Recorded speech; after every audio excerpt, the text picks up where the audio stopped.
Can you all see the screen? Okay, great. Good. Yeah, thank you again. Thank you for inviting me. We have 2 hours in total, right, Sunita ma'am? Also, sir, yeah. I have divided the talk into these 4 parts. Um, Understanding the why do we want to do corporate sustainability at all? And then the next part is figuring out how you do it. And then the next part is deciding on what to work on, because you need to prioritize a few items. You cannot do everything. Yeah, and then the final is monitoring what's happening and keep improving. So these are the 4 parts. And what I suggest is that after the end of every part, we can have a quick discussion if you have any questions, because 2 hours is quite long to have all the questions for the very end. So if that is fine, we will do that. Sure. Great.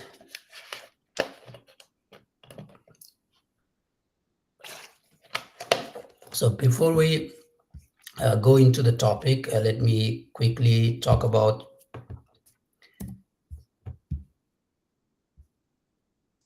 Okay, let me see, how do I control this?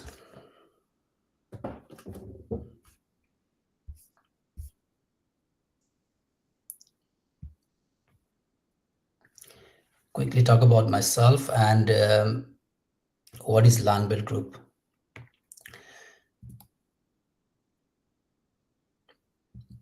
You know this so-called linear economy. You probably have heard about that, or at least you know the problem. In the whole world, we have this problem of resources waste and resource management, and the way it works in many countries like Nepal is that there are products and packaging. So there could be packaging for most of the food items, like drinks and snacks, and so on. It could also be for vegetables in the supermarket, and then there could also be products like textiles, electronics, batteries. So the producers, they produce those items, they sell to consumers, but what happens after the end of the life of the product, after the end of the use for the packaging, is that they are simply thrown away, and that ends up in the landfill site. And this is creating a lot of problems, obviously, environmentally. Also, this is the loss of resources, because these products and packaging are made of some materials that can be reused, recycled in different ways. So this is what a linear economy looks like. What we do at Landbell is we facilitate the collection of these end-of-life items, and collection and recycling. And there could also be other options like remanufacturing or repair, reuse, etc. To simply say, we help companies close the loop. This is what we do, and to create a circular economy. We sit in the middle of this circle, and the reason in many countries and many places this loop is not being closed is that you need infrastructure, you need financing for these activities. And there is this thing called extended producer responsibilities. It's a principle which started in the late 90s. Started by a professor in Sweden, but the first practical application was in Germany for the packaging waste. What extended producer responsibility means is that producer is responsible for managing the end-of-life products and packaging. And our company was established around that time. But for that, you need legislation. It could also be voluntary. Sometimes companies come together and they do it themselves.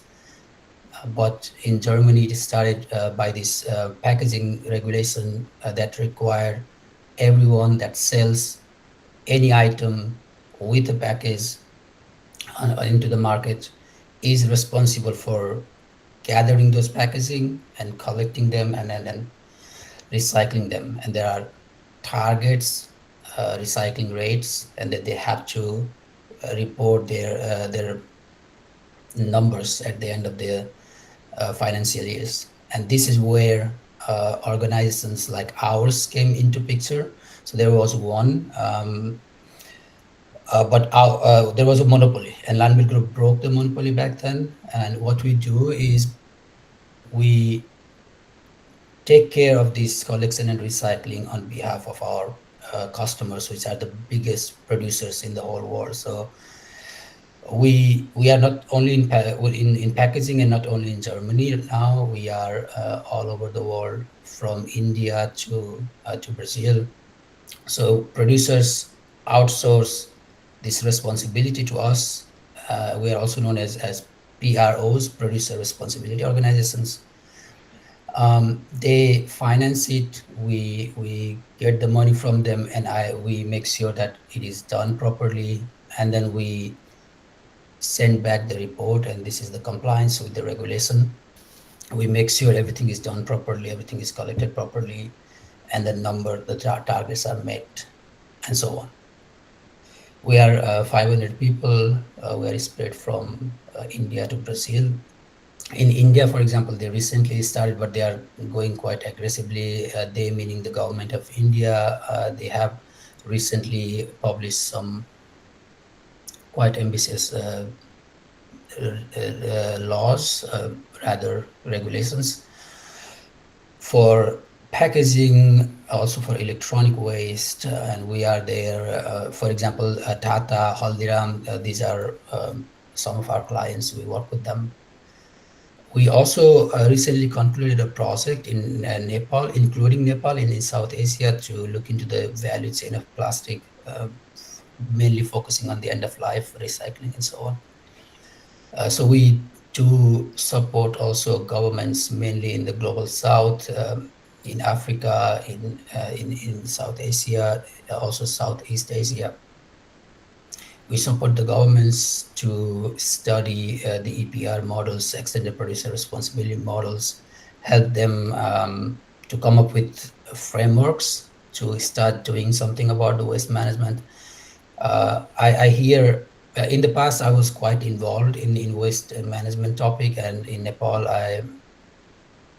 when I talk to people now, I can hear there are talks about introducing extended producer responsibility, but it really requires action from the lawmakers. But I hear things are now at least being talked about, and it's also nice to see there are some private companies coming up who are doing something. So this was my past life, if you will. I was quite involved in that. But now I'm working fully as head of sustainability, meaning focusing on the matter of corporate sustainability. Before that, I was with the UN as a researcher and a program officer. And there, my topic was this circular economy and waste management. I came actually at the United Nations University as a visiting scholar as part of my postdoc. And I was also working in Limerick in Ireland together with the university there. Before that, I was in Denmark. I did my PhD there, as Sunita Ma'am said, in circular economy, and I focused on electronic waste. My master's was from Stuttgart in Germany, and that was also focusing on environmental engineering, but focused on waste process engineering. Before that, I did my bachelor's in Tehran, agricultural engineering, and even before that, I actually started with civil engineering. But now, yeah, you see how it develops. I did not choose this. This is now, here I am. Okay, let's go back to the topic for today. So we will start with talking about the why.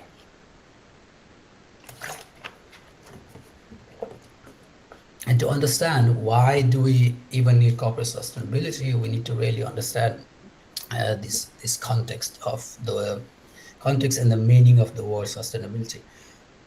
And I'm sure you know already by now something about the topic in the past days, but even from before. But I see the word sustainability is quite big. At the same time, it also seems to be one of the most misunderstood words in the world. So everybody has their own understanding. For some, it's just saving the planet. For some, it's climate action. It is quite big, and more or less everything that is fitting under the word sustainability. But today, we are going to talk about corporate sustainability. And to define it in a very simple way, corporate sustainability is a business approach that seeks to create long-term stakeholder value by integrating ethical, social, and environmental aspects into company strategy. So to be clear, I'm an environmental engineer, right? So I have this background. I also want to do a lot of things about climate and so on. But now I'm working for a company, and my primary responsibility is to create value for the stakeholders. This is how any business operates. So if you don't make profit, if you can't make money, then a corporation cannot exist. So that's the bottom line of every company, right? So you need to um, come into terms with this fact. So you cannot only take action for the sake of sustainability without making sure that company also creates value. The idea is that you create the value for your stakeholders, but in that process, you should not forget about these aspects of sustainability, which are mainly ethical. So ethical business, how you run your business. So in the name of making money, you should not do unethical things, right? So that's the main idea. Saying very briefly, you should not forget about the social aspects. Where you are operating, you should have some responsibility for people and the community around that, and then obviously the environmental aspects. So when you are running your corporate sustainability properly, you take into account these aspects and integrate them into your company strategy. So you are creating the stakeholder value, but you are being responsible in the way you are running a business. So it is all about responsible business, right? So you become more responsible and you create value. So this is something that we have to keep in mind. And as a head of sustainability, my role is to make sure that our company does these things, or at least tries to do things. But I cannot say, okay, we should do this even though we are going into loss. Then, yeah, the company doesn't work, people will start being fired and things like that. And that doesn't work. And this is something it took me some time to understand it, because coming from the research and academic background, especially coming out of UN, I had this very idealistic view of the world. But then I had to learn that you cannot do that when you are talking about corporate sustainability. But if you are talking about something else, if you are running an NGO or activist organization, or if you are talking about global sustainability, then things are different, right? So just wanted to set up this context for today. So one thing that I wanted to talk a little bit more about is the stakeholders. So who are these stakeholders for whom we are creating value? They can be divided into two groups. Internal, we have the owners of the company. So if you have private company, obviously you have owners, right? And this is the mainly the finance. Okay, the owners can be aware of the sustainability issues, and they might also consider all these different aspects. But the fundamental thing for business is profit. So that is often the primary objective or interest of internal stakeholder, especially owner. And then you also have employees, right? So employees also want the company to do well, but at the same time, employees are at the center of any business. Without employees, a company does not run. I'm talking about, let's say, small, medium-sized companies. Here, the employees have to feel that they are being treated well, right? So if you don't feel like you are being paid fairly, or your labor rights, or even human rights in some cases, if they are not being respected, you probably don't want to work for the company. And it happens quite a lot. It could be different when there is unemployment and people are looking for a job, and then they would probably accept anyway. But when there is a when and where we people have certain living standards met, and when they have choices, they probably don't want to work for an abusive employer, right? They don't want their human rights and labor rights being challenged, and sometimes even worse, right? We have seen issues like child labor, forced labor. Yeah, we all are familiar with those things coming from Nepal. What happens in the Middle East, for example, and it's not only in the Middle East. We also have this modern slavery now in developed countries like Germany, where there are farms, and there are summer workers coming from Eastern Europe, for example. Even within Europe, they are not treated properly in the fields and so on. Right. So you get the idea. These are the different issues, and these are the interests of internal stakeholders. Now, talking about external stakeholders, we obviously have regulations, right? Where you run your business, there are laws that you have to follow. There are rules.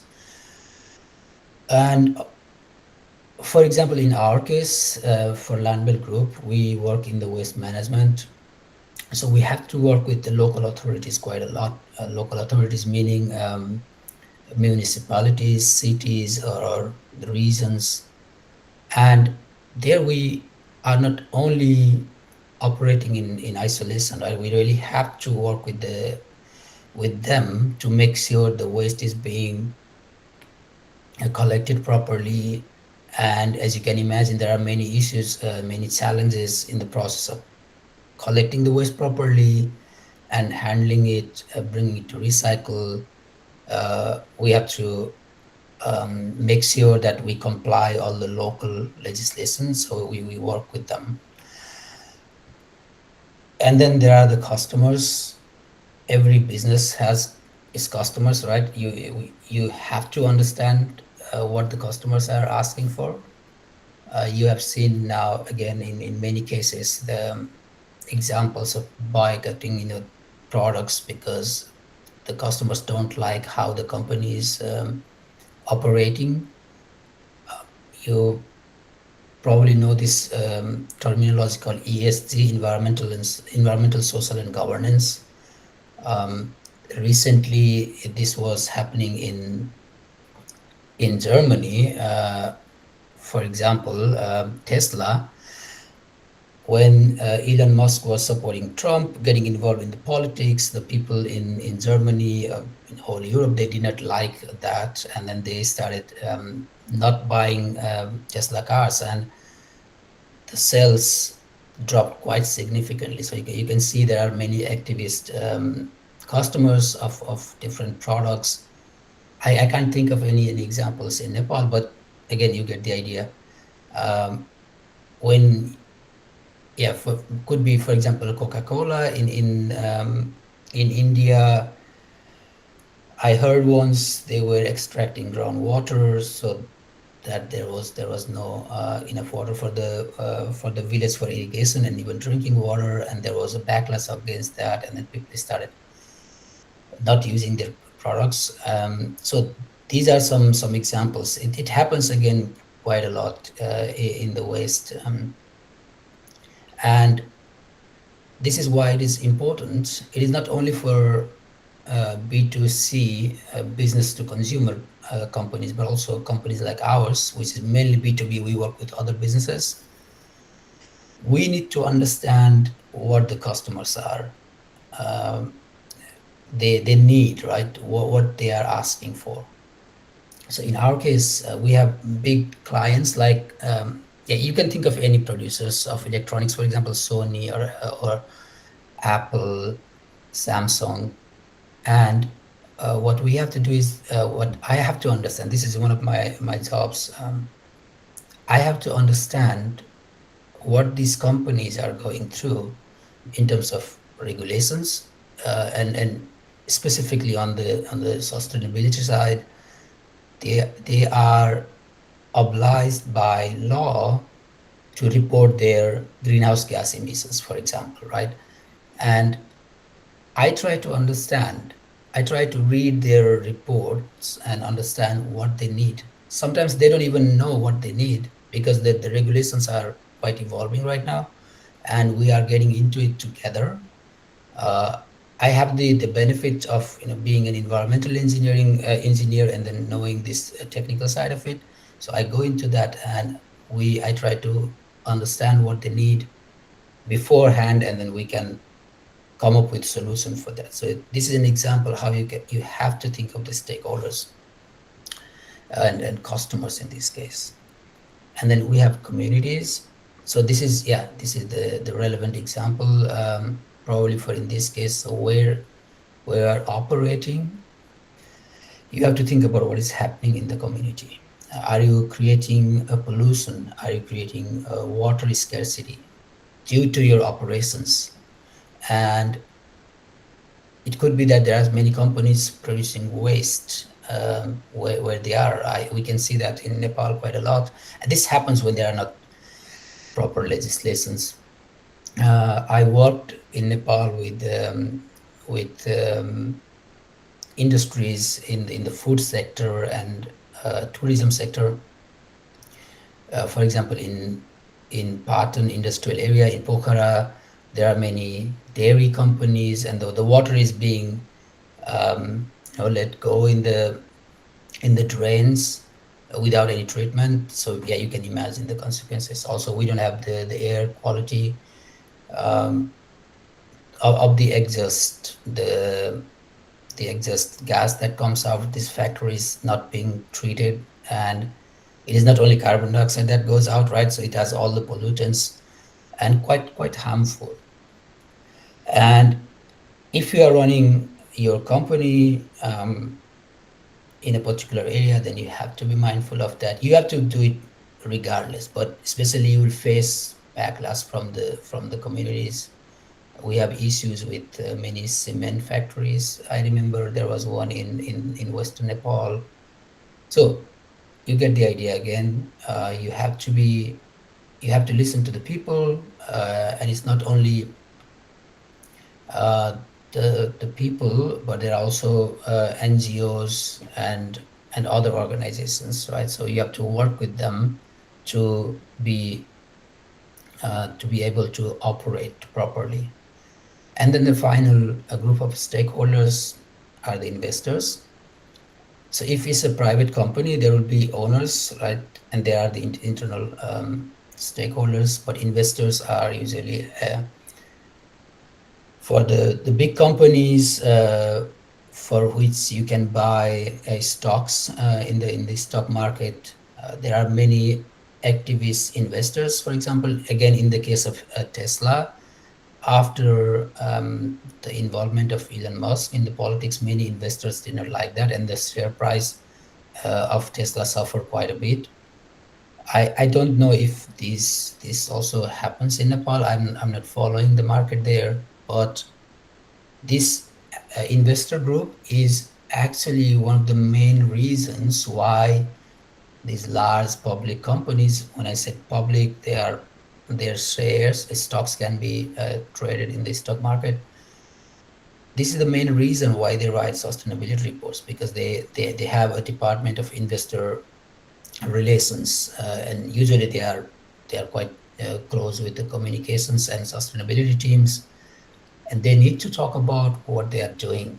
Um, and in this ESG area, there is this concept of ESG investing, where there are large sums of fund, like a pension fund or some investment companies or banks acting on their clients' behalf. They want to invest, and they invest only in the companies that are doing good for the sustainability topic, right? They're contributing to global sustainability, and this is where the ESG investing comes in. We will talk about that later. I have some examples, but investors are really the key for public companies. If they publicly traded companies, if they don't have investors, they don't get the cash flow, because their share prices are low, then they cannot share and they cannot operate and so on.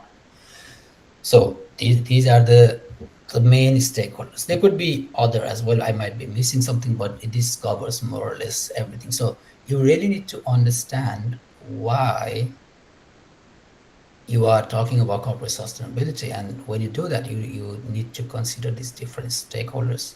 How do you know what the stakeholders are thinking of? Is that you have to engage with them. You need to talk to your stakeholders. For employees, you might want to do some sort of employee satisfaction survey, for example. We run that every year in Landwell Group, for example.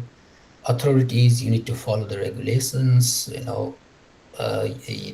are changing all the time. Customers, as I said, you can talk to them, but you have to also have the market intelligence, look into what the other competitors are doing.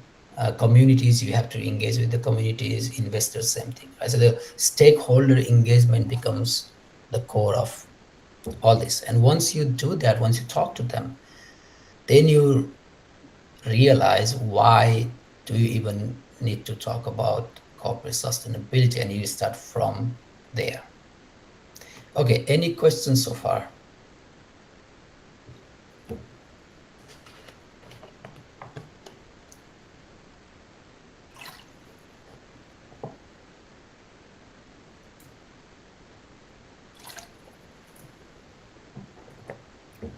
Okay, should I read the chat, or how does it work, Sunita ma'am? Also, sir, I think there is a comment by Amit sir rather than a question about the status. I'm just going to ask him if you'd like to read this. If not, then I'll just read it for you. Amit sir, would you just like to share this by yourself? Chat, man. Uh, if the chat is visible to you, you can read it out for me. Okay, no worries. I think Amritsar just wanted to share his observation in terms of recycling situation in Nepal, considering the context that recycling is still relatively expensive, making it difficult for companies to sustain in the long run. For such companies to sustain in the long run, typically some so-called recycling companies only collect paper waste and supply it to other firms that handle the actual recycling process. So I think it's an observation from Amritsar about the recycling companies here in Nepal. We have few of them, I think couple of them, two, three. So I think that's what he, along with us, is observing the context. Keshav sir. Yeah, that's right. It is expensive. It's just, how do we put the price tag on waste management, right? In many countries who are doing successfully proper waste management, this is only possible due to some government subsidy and some kind of regulation. So it is like talking about what is the price of human health, or what is the price of polluting the river, and so on. So this is really, yeah, expensive is really a subjective thing, right? You cannot, it can be different for different people. It also comes on the willingness to pay for the consumers. In this case, the companies being the consumers, right, or customers. So we have this principle called consumer pays, or polluter pays. So the extended producer responsibility, as I said, this bring backs all these things to the producer, and then the producer will eventually, or companies would eventually pass that on to the customers, obviously. Uh, but at least that gives a system that helps manage the waste properly without creating pollution. So that's the idea. But yeah, the financial aspect is always a tricky one. Okay, then I will continue. Let's go to now the how part. So once you understand why we need corporate sustainability, then you need to understand, yeah, or figure out how you are going to do about, how you are going to do it, right?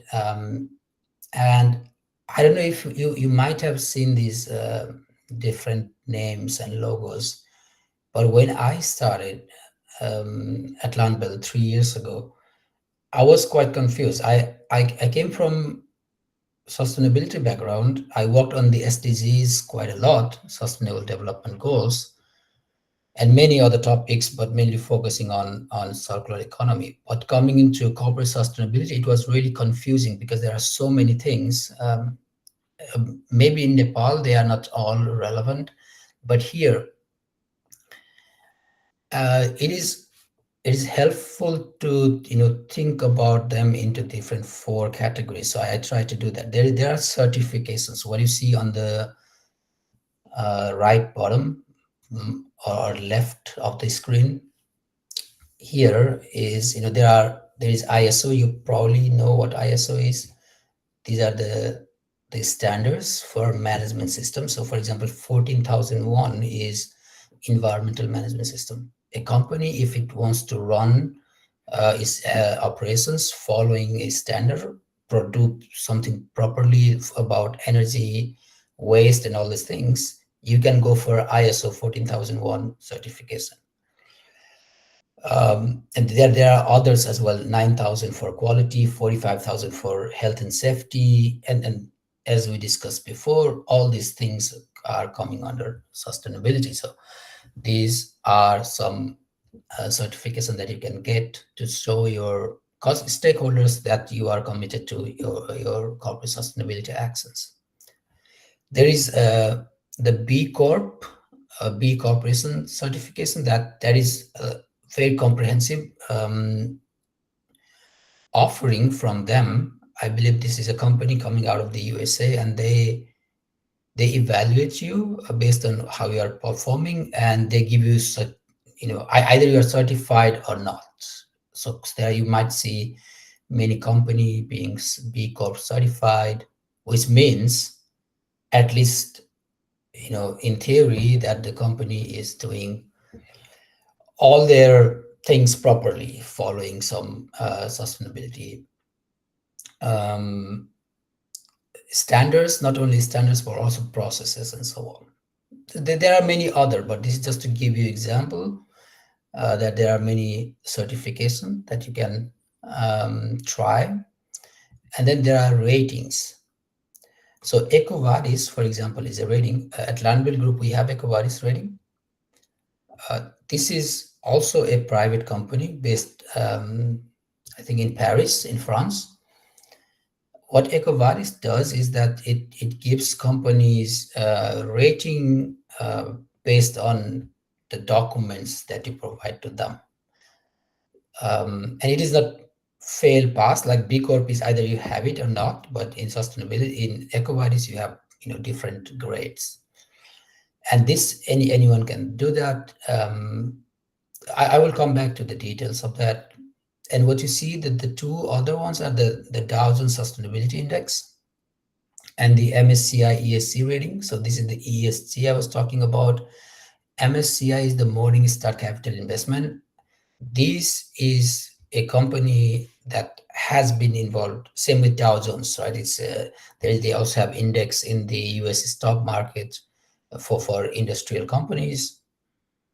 These are companies that they have been working in the financial sector quite a lot, Dow Jones and MSCI. But when this corporate sustainability became mainstream, then they came up with these ratings and indexes that, for example, MSCI rates the major 500 companies in the US, the S&P 500. It gives every company a rating from AAA to CCC, so AAA being the best. Again, there are many issues with this, how they rate them. Sometimes small issues become big, and the other way around. What I mean is that, in sustainability, for example, obviously climate action is quite a big topic, but in the US, sometimes the social topics, and particularly there was one case. This is again bringing back the example of Elon Musk and Tesla. I think it was around 2018. Tesla had a poor rating than some fossil fuel producers. I believe it was a British Petroleum, BP, or some other, because they were evaluating them into different ways.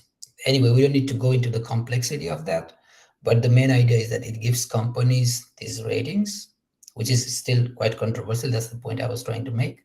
But they give companies these ratings, and based on those ratings, there are these group of indexes. Indexes that are a group of companies where other people make investments. So these are investment tools, and having a good ESG rating means that you attract more investment into your company, meaning more people buy your stocks and your company becomes more valuable. So this is the idea. And even though they are controversial, they are being used. So for publicly traded company, the ratings are quite important. We are not in those. We are privately held company, for example, Landball, and we follow only EcoVadis. Okay, then we have these standards and frameworks. We have the GRI standards, Global Reporting Initiative standard. I will come back to that in more detail. There is ESRS, that's the European Sustainability Reporting standards. And then you see the Indian flag, that's the, I forgot exactly the name. We will come that later, but it's business responsible. Anyway, I don't want to guess that, but anyway, this is a standard they introduced in India recently, which actually could be quite interesting for companies in Nepal. I haven't looked into that much because we follow the European ones here. But anyway, these are standards that give you a guideline on how you talk about sustainability. So mainly for disclosures. So sustainability reporting, right? Main sustainability report. You can follow these standards when you are preparing sustainability reports. And then it is not a random report, right? Then you are following standards so that your report has more value and you cover all the topics. The GRI is a voluntary one. That's the oldest and most popular all over the world. We at Landbell Group also use that. But the ESRS is implemented by the European Commission, and BRSR. I think this is now mandatory in India. I don't know. There must be some criteria which companies have to report. But anyway, these are mandatory by law, right? So in that case, you have to follow this standard for reporting. And then you have these frameworks. like the Sustainable Development Goals, where you have 17 goals, and how many is it? 169 or something targets, and then there are also indicators, 200 something. So you have to know the framework if you want to follow that, but this gives you again a really good framework against to report. And UN Global Compact is another voluntary initiative from the UN. Actually, they say it's the largest corporate sustainability initiative in the whole world. We are also part of that Langbill group, where you sign up for that, you pledge to their 10 principles. They have 10 principles on environment, human rights, uh, anti-corruption, and what was the other one? Anyway, it gives you these principles, you commit to them, and then every year you can talk about your sustainability. This is called Communication on Progress, and there's a public website. You can go and look it up. We are also there. We recently submitted our Communication on Progress. And these are GRI and UN Global Compact. They have been around for many years. And then on the right-hand side of the screen, you can see the names that are mainly focusing on the climate action. So you have the greenhouse gas protocol. I will come back to that. That is the main framework for accounting for your emissions. All the greenhouse gases that you emit, it gives you the guideline. If you follow that properly, then you are able to account for all your emissions and report them. The SBTI, Science-Based Target Initiative, this is something that came after the Paris Agreement. So if you follow SBTI, or let's put it the other way. If you want to contribute to the Paris Agreement, which is to maintain the 1.5 degree temperature rise, then you have to take action following the SBTI. So, which means you have to account for all your emissions and then come up with plans to get to net zero. It is quite comprehensive. It is many big companies are doing this. You might have heard about news, for example. Microsoft wants to be climate neutral, not only neutral, actually negative by 2030. Yeah, many companies came out and said, okay, SBTI, they follow SBTI, they have net zero targets somewhere for 2030, 2045, and so on. There are quite a lot of controversies there as well. And the net zero is a tricky thing. But anyway, you have these guides, you can follow them. This is what is available as a corporation. If you want to take climate action, you commit to the SBTI with set target, and you follow the roadmap to get to the target. And then you have CDP. CDP is, let's say, the first step towards SBTI, but it is not only about climate. It is environmental topics. It also covers, for example, biodiversity, land use, and things like those. It is started as Carbon Disclosure Project, but they don't call that anymore. It's a CDP. They have their website. You can go and check, what other companies are communicating.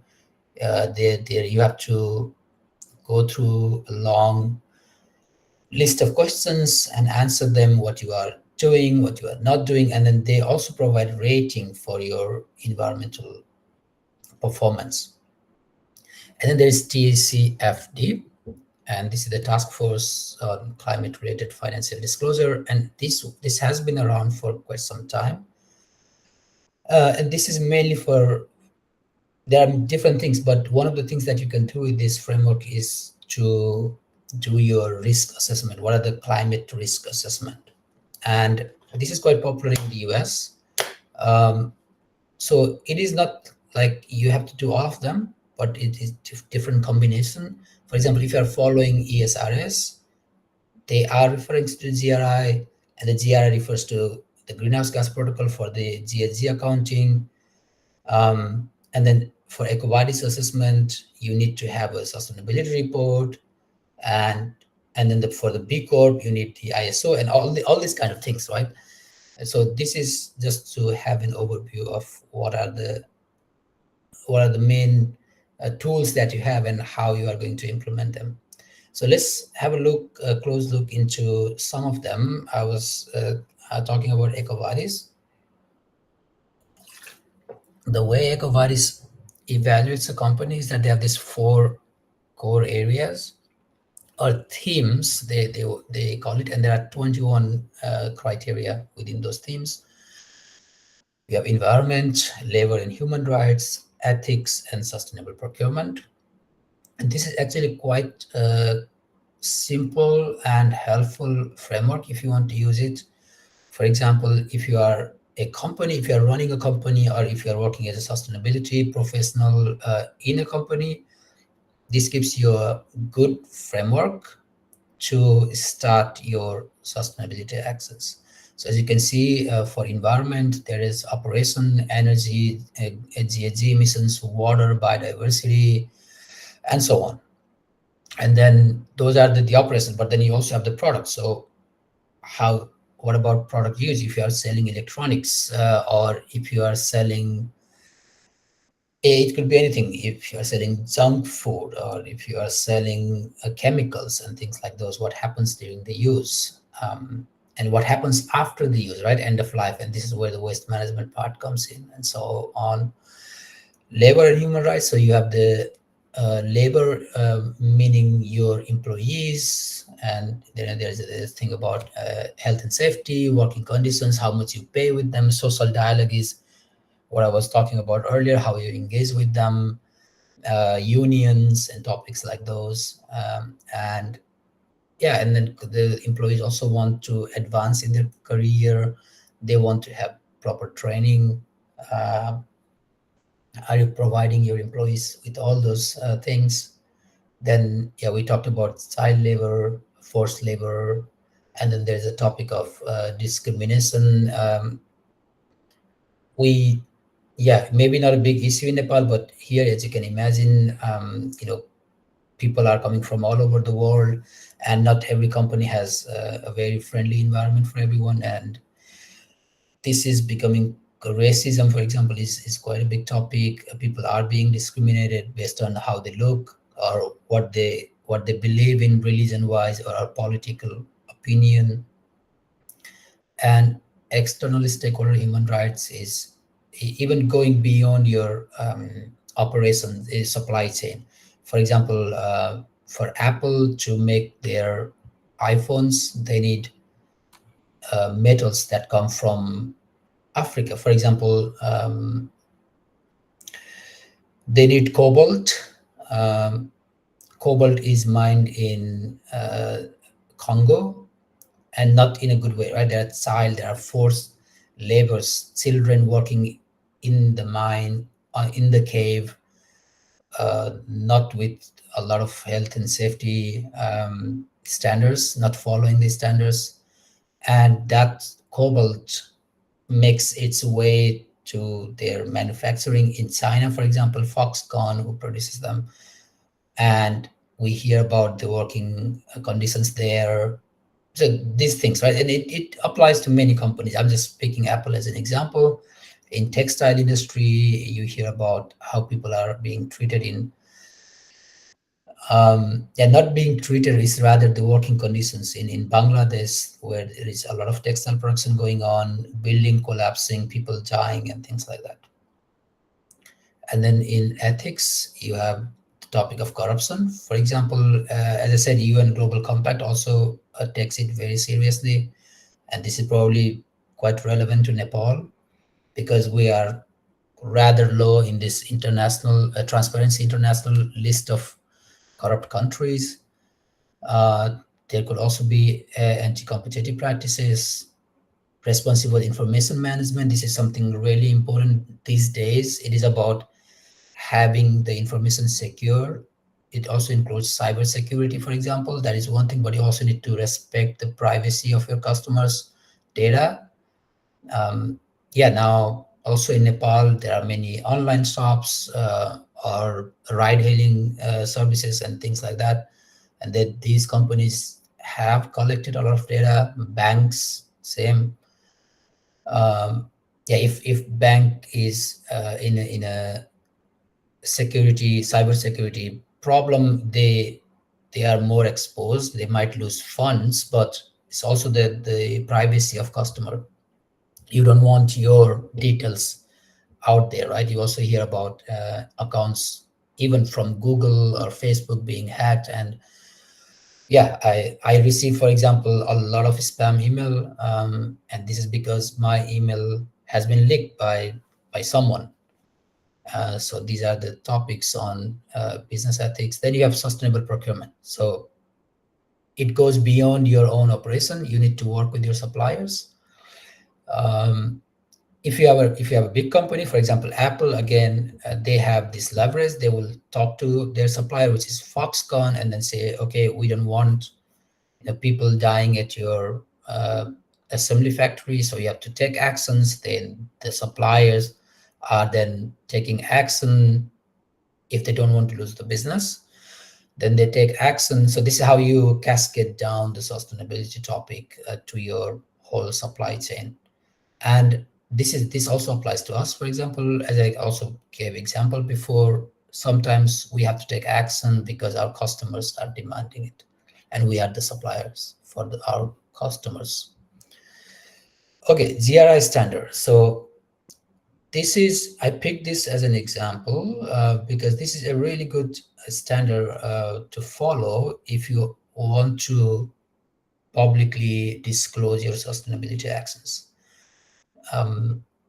You can look into the document, is 700 something page, the consolidated one. But what you have to understand, the main part is that you have to go through this GRI 1 and 2. They give you, they are the universal standards. They give you the guidance on how you use these standards, what you have to disclose, the basic information, like what is the size of the company, employees, and things like that. Don't worry about sector standard. If you want to go into that, it's fine, but this is not so important. Topic standards are, for example, 201 is social topic, and then you have the environmental topic, and then you have the governance topic. So you can look into that. I don't remember everything, but I think 305 is waste, for example. We will come to that because our reporting is also following GRI standards. And this is free to use. You can find them on their website. You can download them, and you can see how other companies do it, and then use that also for your company. I'll show you later in more depth. And then greenhouse gas protocol. So as a sustainability professional, you probably want to know what this is. This is quite important for climate action.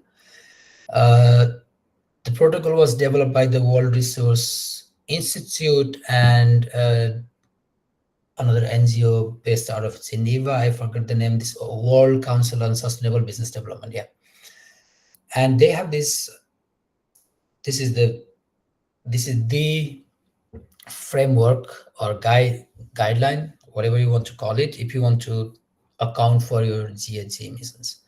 And there's this thing called scope 1, scope 2, and scope 3 emissions. So scope 1 is everything that comes out of your facility directly. For example, if you are burning a fuel in for the operations in your company, again, think of a cement factory, right? So you need to burn a lot of fuel. I don't know what they burn in Nepal, but most likely it is coal, or even sometimes I was also heard that they are using rubber, for example, tires. Whatever comes out of that is your scope 1 emission. Scope 2 emissions are the emissions coming from the electricity or heat, or basically energy, right? Not in your supply chain, but in your direct operation, what you purchase from others. So in Nepal, it is probably quite clean because we have a lot of hydropower, but it could also be the energy mix could be containing some electricity that comes from India, where it might be based on coal or some other fossil fuel. So you can calculate that. And you can see it is not only CO2, but also the other GHG emissions. So you have to consider all of them. And then scope 3 is the tricky one, which is quite complex. There are 15 different categories. Not everything is relevant to every company. For example, we are a service provider. We don't produce anything. So the end of life treatment of the sold product is not relevant to us. But we do that anyway for our customers.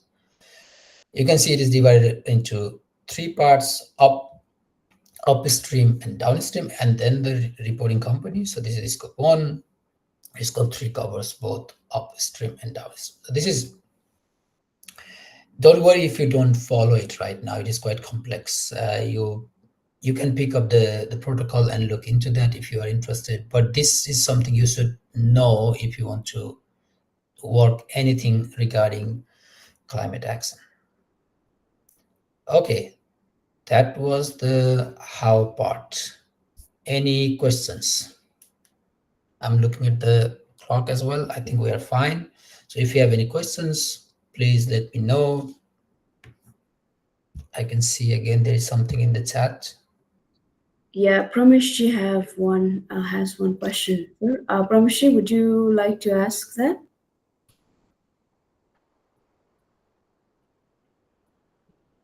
Oh, well, if not, then he's just asking if there is any specific national standards of Nepal, like India has BRSR. Yeah, I think we are not there yet in Nepal, right? Yeah, unfortunately, there is nothing as far as I know. So you have to rely on the volunteer, or yeah, you can follow GRI standards, even if the lawmakers in Nepal, they come up with a standard. One day they are very likely to follow that, because they are not different, right? At the end, they are the same, because we're talking about the same thing. It's not exactly the same, of course. They might prioritize some topics over others, but it is really about understanding what you are. We will come to that on the next chapter. But it is really about understanding what are stakeholders and what is important to you, and then disclosing them. So GRI is quite a good framework for that. Yeah, there is nothing in Nepal. Yeah, I talked about this. When was it? 2011, when I had the chance to work with the Ministry of Local Development back then. We were working on the waste sector. The regulations around waste are absurd. For example, already if you pollute something, if you throw any packaging on the street, you could be fined up to 15,000, I think, or was it 25,000? But you never hear that being implemented, right? So the regulations are quite not very mature, I would say. And it's the same for the sustainability reporting. There is no regulation. But even if they come up, they will most likely be something similar to BRSR or ESRS. We will see. But right now, no, I am not aware of any in Nepal. Keshav, sir, is it the case that we have environmental impact assessment from the state level, especially for the environmental side? I think this is more focused on the environment, not really the other factors, that ESG, Yeah. social and governance, but mainly for the environment, right? Yeah, I'm not familiar about the regulation there, but I do know, I have reviewed a couple of reports already back then in 2012, but they were mainly for projects. For example, there was a hydropower project, and there was a very thorough environmental assessment done. Yeah, I think that's how you do that, right? You go into the field, you look into the route of the transmission line, how much forest has to be cleared, what is the right of way, how is it impacting the society as well. You actually do that, but it is done more for projects and not for companies.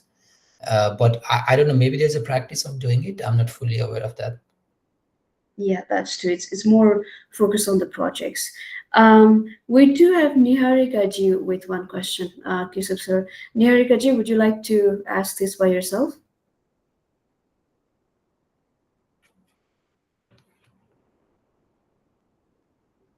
Right. Okay. I'm going to read this. Um, okay. All right. It would be interesting if you can. You know what? While I'm saying that, I'm going to turn my camera on. If you're asking question or anything, it would be interesting just to turn your camera so that we can see each other. Right. Niharika is asking that Keshav sir, that you talked that Tesla was scoring lower than fossil-related industry in some ESG reporting case. Do you know if they rank the same now, or have they implemented measure to score higher? I think especially I, post. I I did not follow exactly recently what is happening. But the ESG rating is also kind of losing its steam right now due to many things, political changes. Since Trump came to power in the US, now many companies are kind of pushing that aside. Uh, yeah, Microsoft, for example, had the goal, or even Google, right? They had the goal to reduce their energy. But now, since the AI became more mainstream, you see how much energy they consume. And Google has the electricity consumption of Google has been, I think it increased 25% in last couple of years, so instead of going down. So it's really tricky. So most of the times the companies also do that for, yeah, for attracting investors, right? And the ESG ratings are quite tricky. I don't know what is happening now, but I don't think it is impacting the companies that much, in the sense that the market participants, meaning the investors, they they don't care a lot. But what happens is that the index funds, like if you are contributing to a pension, and these pension funds might be investing in only some companies. But ESG rating, I don't know specifically what happened to Tesla. Maybe it did not improve, because I think it was more linked to how the working conditions are in Tesla. You might have heard about that. Elon Musk is really, he expects quite high standards from his employees, and in this process, maybe they are not being treated fairly, meaning that they are not given, enough, let's say, holidays, or not politically correct, the way they communicate and things like those. Those were the issues. As I said, I don't know exactly what happened to the score, but the topic is quite complex there, and the impact probably is not that big. Right. Sure. Prakriti, please go ahead. Hi, I'll turn on my camera as well. Hello, Keshav sir. Thank you for covering a very important topic. I really liked how you mentioned about EPR. This is something that I've been very willing to learn about. And as you mentioned about in case of Nepal, there's still a lot of, maybe it's still in the research phase. But globally, I've been noticing that a lot of countries who were initially very forward in API are now lowering their target or like shifting the targets. And also, there is a Trump's on decisions that has not been quite supporting on the initiatives like APR. So I was curious to know about like what's the trend in maybe Asia or in India, because I believe like whatever happens in India impacts in or gets replicated in Nepal very quickly. So I wanted to learn about what is the conditions of the EPR right now in India or anywhere near our country. In India, things are advancing quite a lot. I would say they are following Europe. They, of course, they are not copying one to one, but they are following Europe. There is a team of GIZ employees. They work solely on this topic. GIZ is quite big in in India. In Nepal, they don't work on the waste sector, and we had already quite a few projects in India. We are invited to do the assessment at the federal level, but also at state level. So we were in, which state is that, where this Haridwar is, and the ministers come to our Landbell quite frequently. We already had a couple of meetings with them. They want to know how to move forward. Packaging, they already have. Electronic waste already. I think they are even working on textiles now. In the US, the EPR is not a big thing, but it is emerging. We are also expanding in the US and in Canada. Now we have operations, but in Europe, it is not going back. It's not going away, because EPR is the only way you can manage waste properly. There is no other framework, so far at least. In Europe, it's not going away, but it is going in the right direction also in many developing countries in the global south. And there is a lot that we can learn from India in this. And I really hope the regulators in Nepal, take notice of what is happening in India. They are doing quite good. Hello, sir. Sir, I'd like to ask a question, but then if it is not a big problem, I do not want to turn on my camera if that's fine. But No, there are no wrong questions. Please go ahead. yeah, so Nepal as a country has only CO2 emissions of 0.1% according to 2021 data. And then when we compare it to the developed countries like Germany and then US, they have disclosure standards because they demand it because of the CO2 emissions, right? But then in Nepal, having such small CO2 emissions, do you think ESG can evolve more than just being from like international pressure? Because now we see that a lot of ESG disclosures is because the international donors require it, and then we keep on hearing that ESG is not just a disclosure standard, but it is more than about a mindset. But then do you think we really have the need? So you are probably referring to the percentage of the This, total global emission, yeah, right? 0.5%. yeah, no, Yeah, I 0.1, think but then this. 0. Yeah. I remember while growing up, my carbon footprint was few hundred grams per year, right? So where here is in tons. Yeah, that's a valid point. But the thing is, ESG, yeah, as we talked about it, is not only about emission, right? They're not only that point. If you start counting your emissions, then you will realize how other air pollutants you are also releasing, right? Their direct impact on the public health there. Yeah, you know how polluted Kathmandu is. It is, at one point, it was the world's most polluted city. I wrote a piece on Nature few years back after the earthquake, and this is the problem, right? It's not only about the emission. Emission is just one data point on hundreds of data points that you can put in your sustainability report. And it's not only about that. I get your point. We are being pushed. So as a country, this comes as part of the NDC. You probably the nationally, what is it, national declare commitments or something like that. Every country that signed the Paris Agreement have to report their NDCs every year Yeah. to the UNFCCC. Yeah. What you are referring to is nationally determined contributions, I think. Exactly. Yeah. That's the one. Yeah. Right. Okay. So Okay. there it makes sense what you are saying, that Yeah. we are not a big polluter, so why should we be main responsible? That is the global sustainability topic. That is the 1.5 topic, right?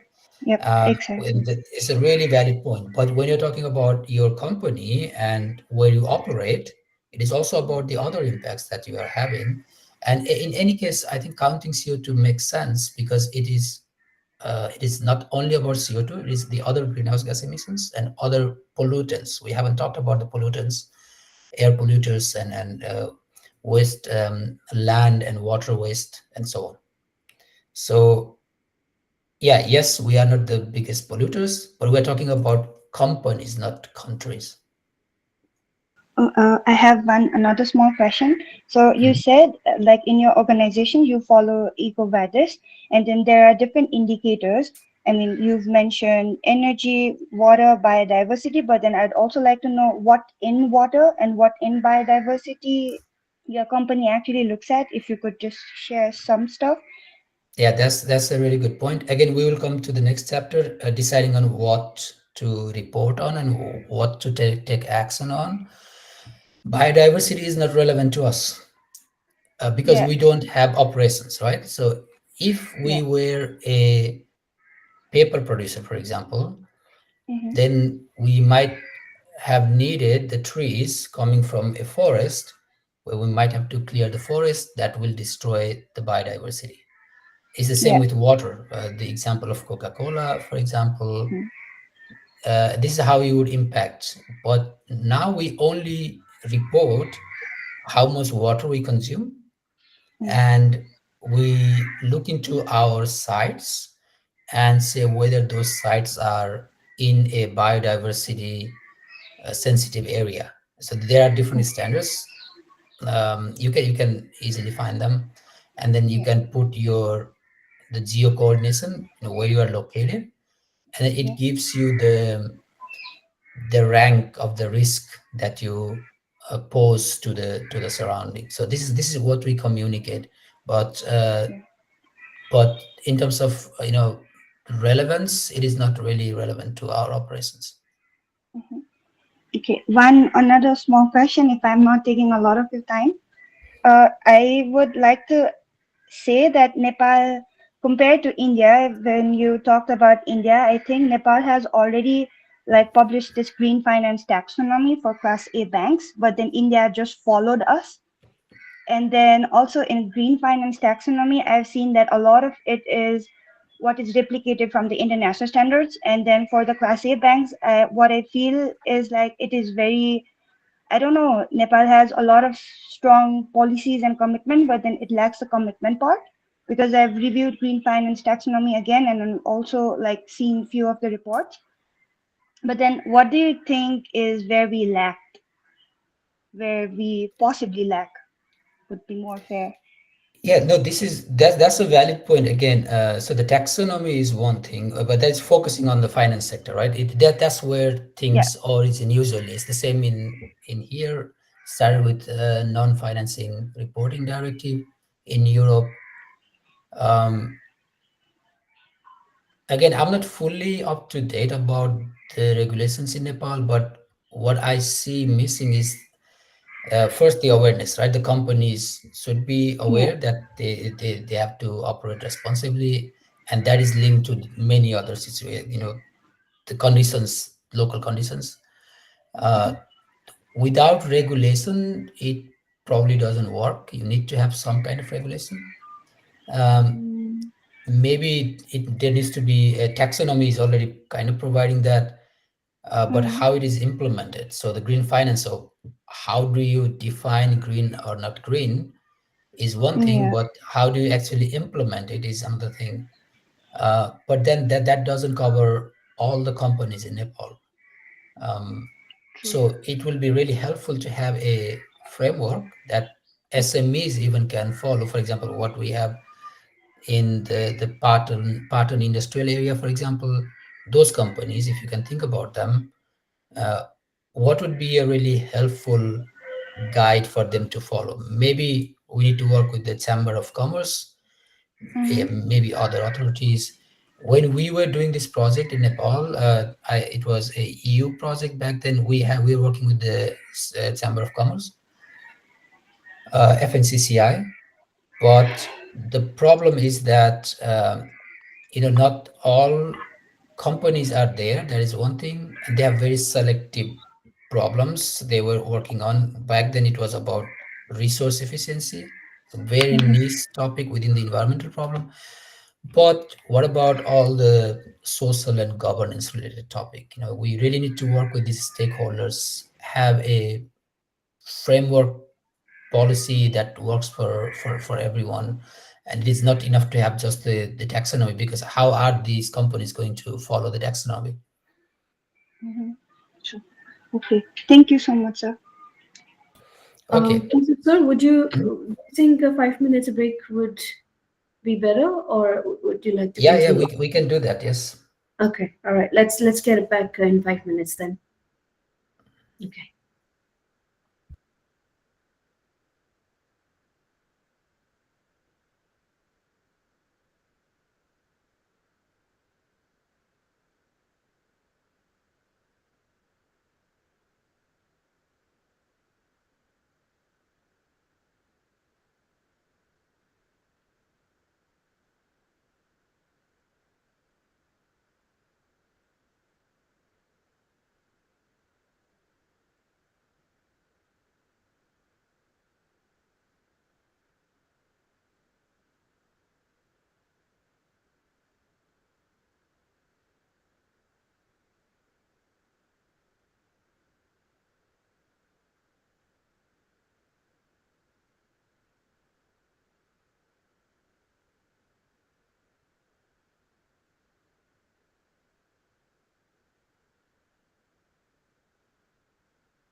Right. I think we're good to resume back.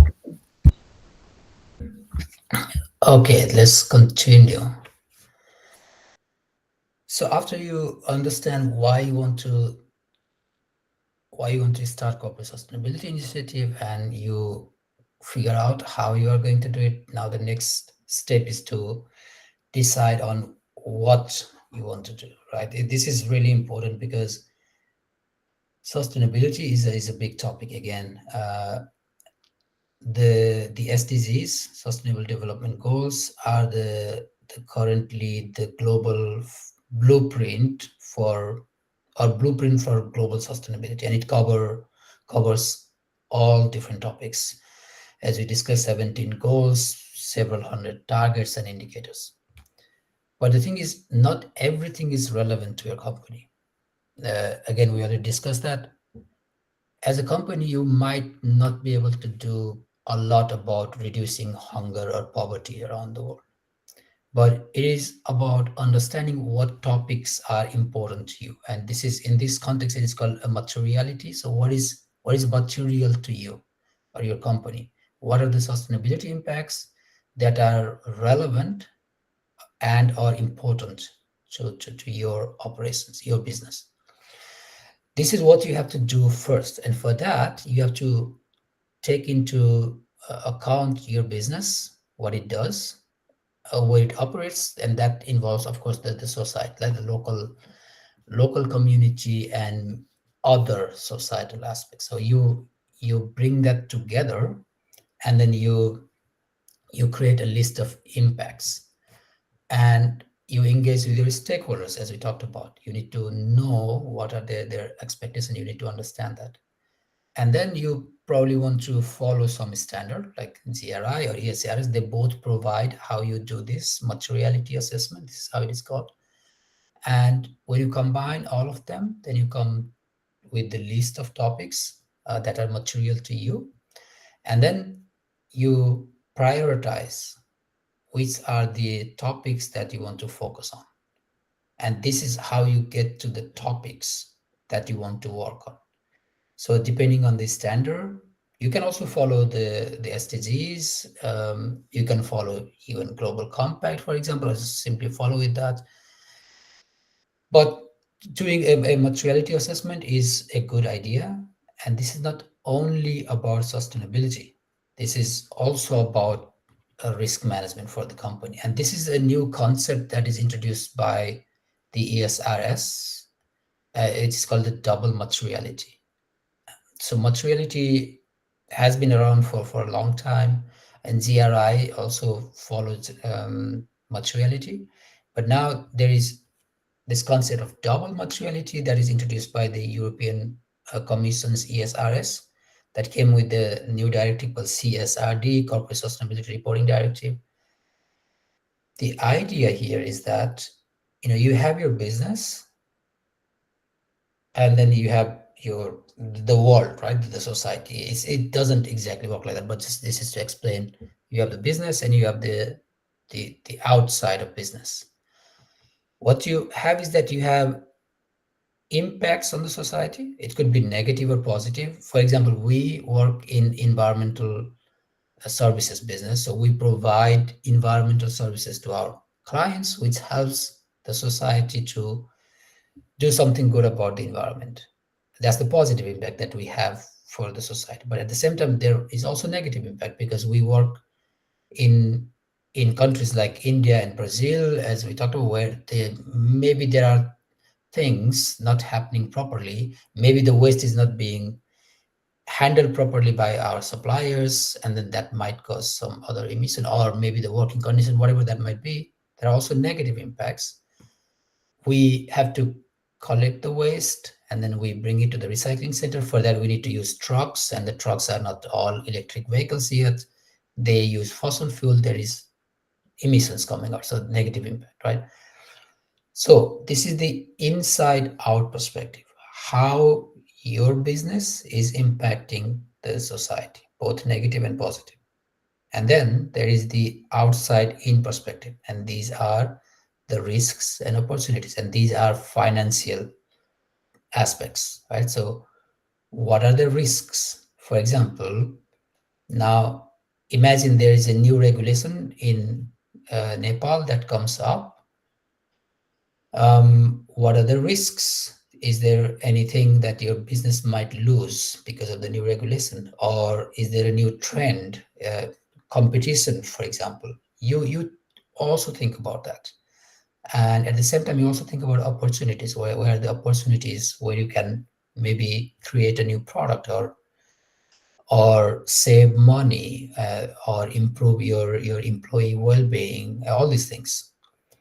And when you are doing this double materiality assessment, the idea is to combine the financial and the sustainability topics both together, and then bring them into the company strategy. We talked about that at the beginning when we were going through the definition of corporate sustainability. You, at the end, you want to have these aligned.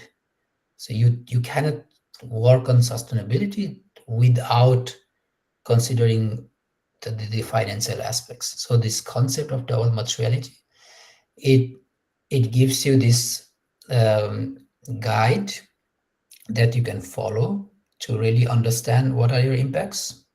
At the same time, also identify what are our risks and opportunities, and then have them into your corporate strategy. And the way it is defined by the European Commission is that, you see there are sustainability matters that are material from financial perspective. So this is the risks and opportunities. There is sustainability matters, but that means topics. Material from impact materiality. So impact materiality is the inside out. Financial materiality is the outside in. I know this is a bit complex, but if you go through one more time, you will get it. But at the end, it's not the middle of this, two circles that is material. All is material. These are also material. These are also material. These are overlapping, but you have to address all of them. But it could be that you cannot do everything at once, so you start little by little, and there is a way to visualize and do something about that. So this is called the double materiality matrix. So once you identify the topics, you can put them in the x-axis. You have the impact materiality score. So the European Commission's guide has all the steps how you can quantify them. We recently did this double materiality assessment in our company, so I went through it and I had to present something similar to my board. This is not our example. This is from a construction company, as you can see. But this is a quite nice way to visualize. You have impact materiality on the x-axis and then financial on the y-axis. You give them just one score on each axis, and then you plot them. Then you will see topics. These are the environmental topics. So for this company, climate adaptation, energy transition are quite important from both perspectives, right? Financial and impact perspective. Then there are social topics like talent management, important, at least from financial perspective. Social impact, maybe not a lot. Diversity and inclusion, not that important for them.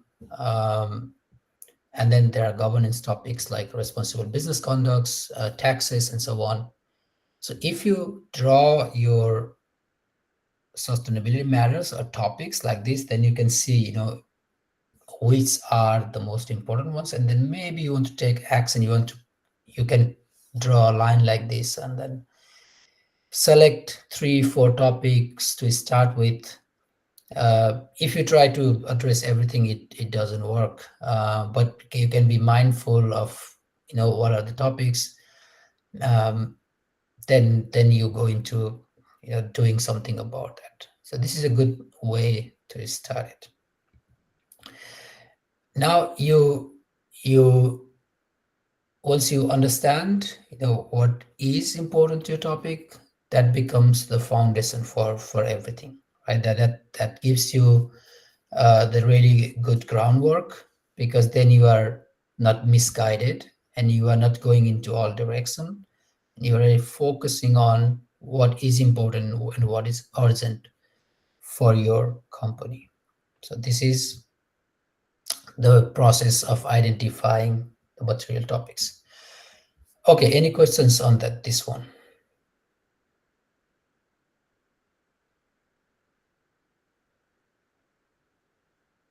Okay, it doesn't look like. Then I will continue to the last step. Once you know which are the topics that are important to you, what are the material topics, then you can use this simple framework of policies, actions, and disclosure. I use this for my work.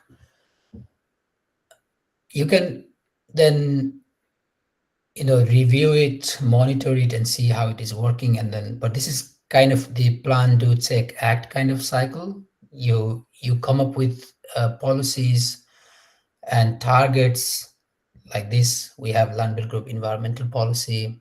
And by the way, when I came to Lundberg, we didn't have this structure, corporate sustainability initiative, but I tried to do that. So I was behind all these policies. I was working with the board, different departments, and so on.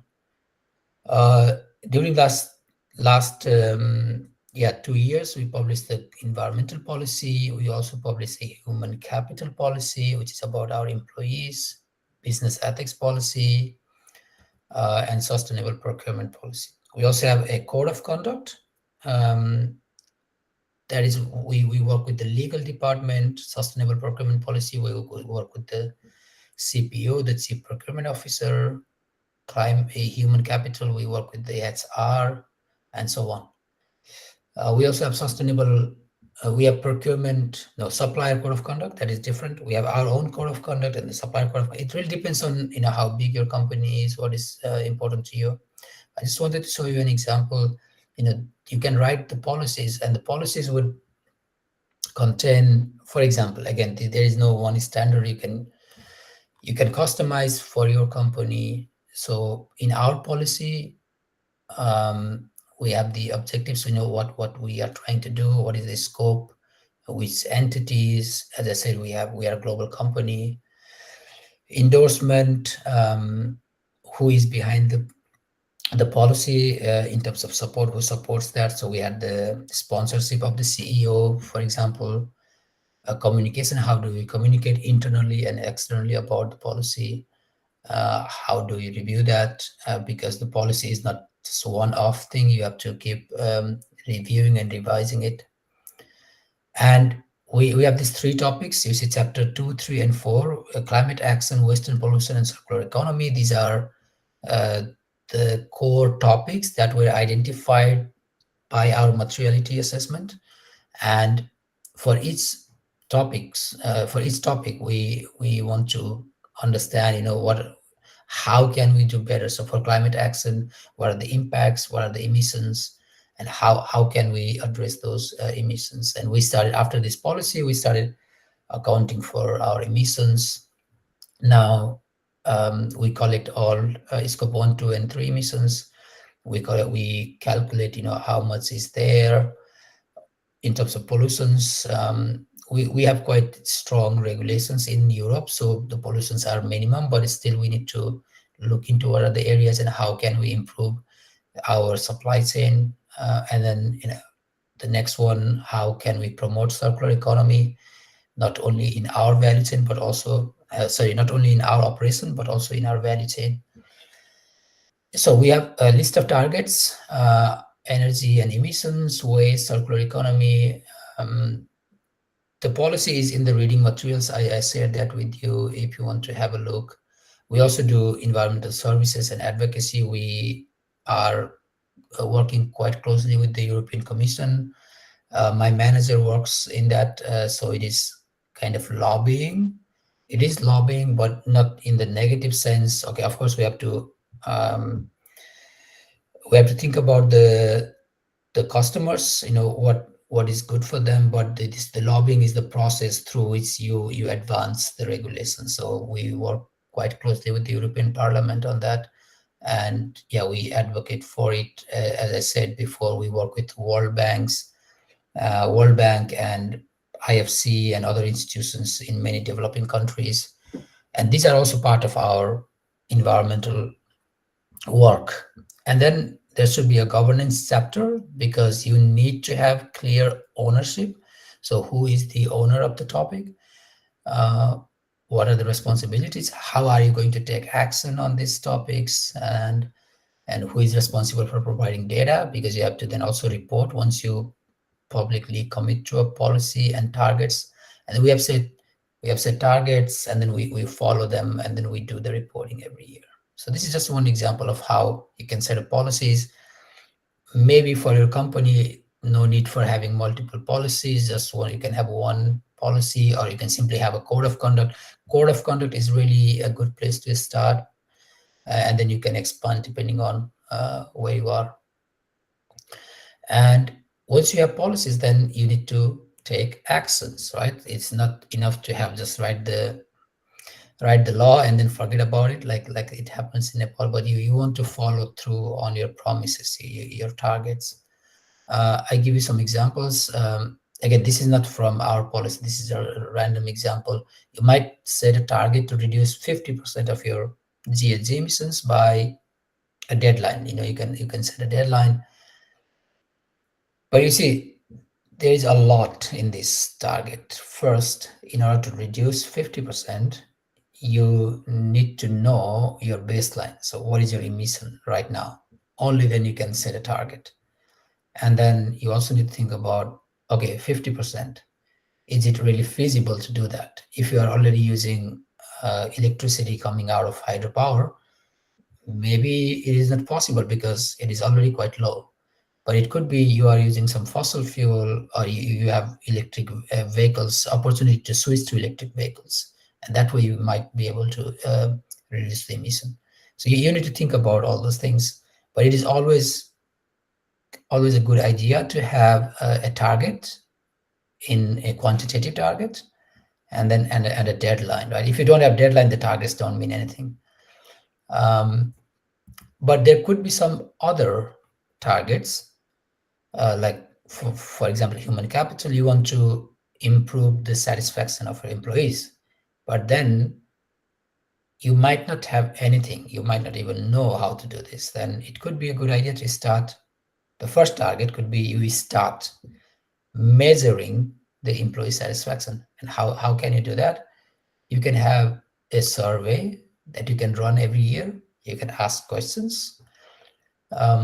You might want to make that anonymous. You don't want people, you want people to be honest, right? So you can then have different topics in there. So you can ask, for example, what do they think about the management or the leadership team, and so on.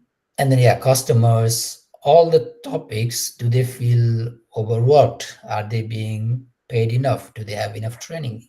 All these things, you can ask them, and there are several standards that you can follow. You can easily find them on internet, but you should be able to measure it. So first, establish the system that can measure your employee satisfaction, and then set a target. And you seek to improve that score every year. So this could be, for example, a social topic, right? And then the other is governance topic, business ethics.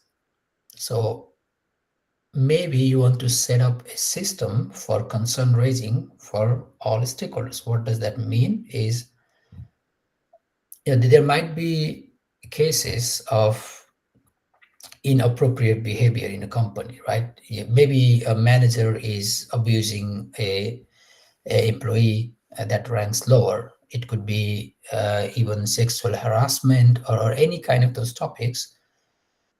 But the employee that ranks lower cannot talk back, because then they might get in trouble with their job and so on. But if you really want to be fair and if you want to show high business ethics standards, you may want to establish a system through which your employees can raise this concern that will go to the board or a lawyer, for example. The company can set up a lawyer so that you ensure that the employees have a system to raise the concerns in a way that they don't get recognized in that, but they raise the flag and they make sure the action is taken against that case. So it's not just enough to raise the concern, but how do you follow through on that? When you do that, it gives your employees the confidence that you are in a safe environment to work there. It could also be external stakeholders. So it could be that there's a supplier that is not working properly, and it could be someone randomly observing that, a outsider, but they can also raise concern using this system. So you can open that for internal or external stakeholders or both. For example, in my company, I have this sustainability at landbellgroup.com. I set up this email, and anyone can send email there if they notice anything, any concern. And internally we have a separate system. If I have any concern, I can reach out to the lawyer. Maybe I don't need to go there first. First, I can talk to my HR department, for example. But yeah, sometimes maybe I don't trust my HR department because they are also reporting to the CEO. So these are the things. So depending on where you stand on that, you probably want to set up the system. And the next example is procurement. And this covers all environmental, social, and governance. You can have a code of conduct for suppliers, supplier code of conduct, or you can have your code of conduct. And you ask your suppliers also to read that and sign the code of conduct.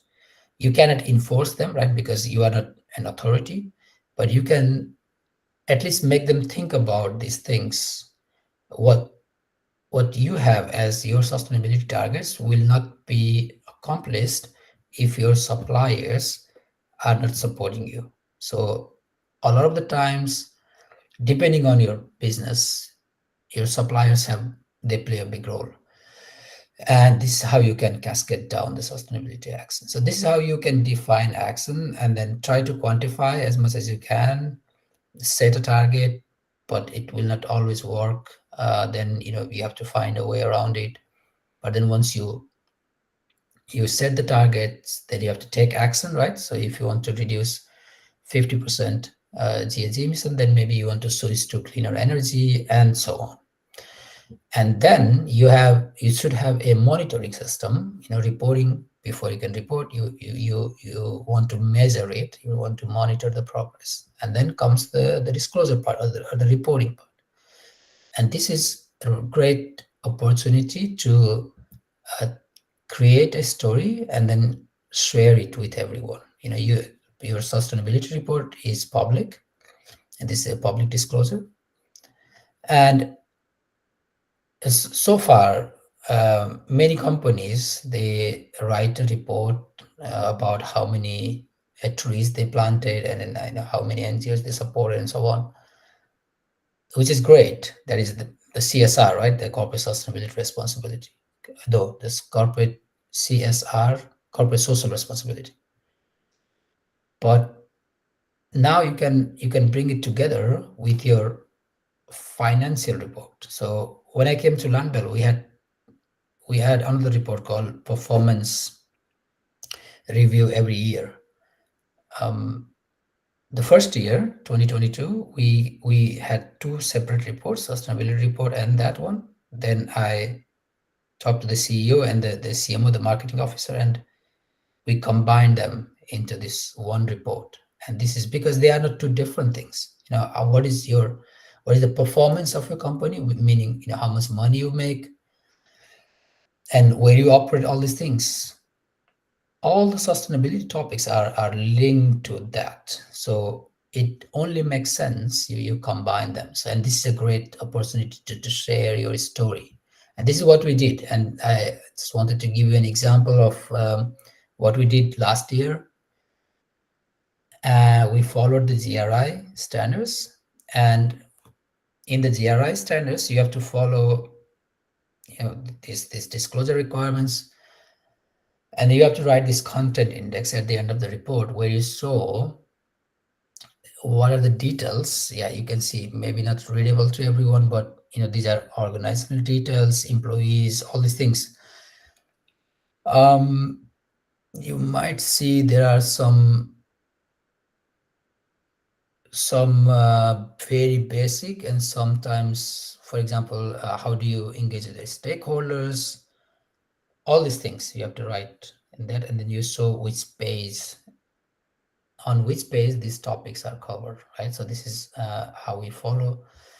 And then you talk about how did you identify the material topics, what are the material topics, and how are you going to manage those topics. So you have to write those down. Then you go to the GRI standards, topic standards.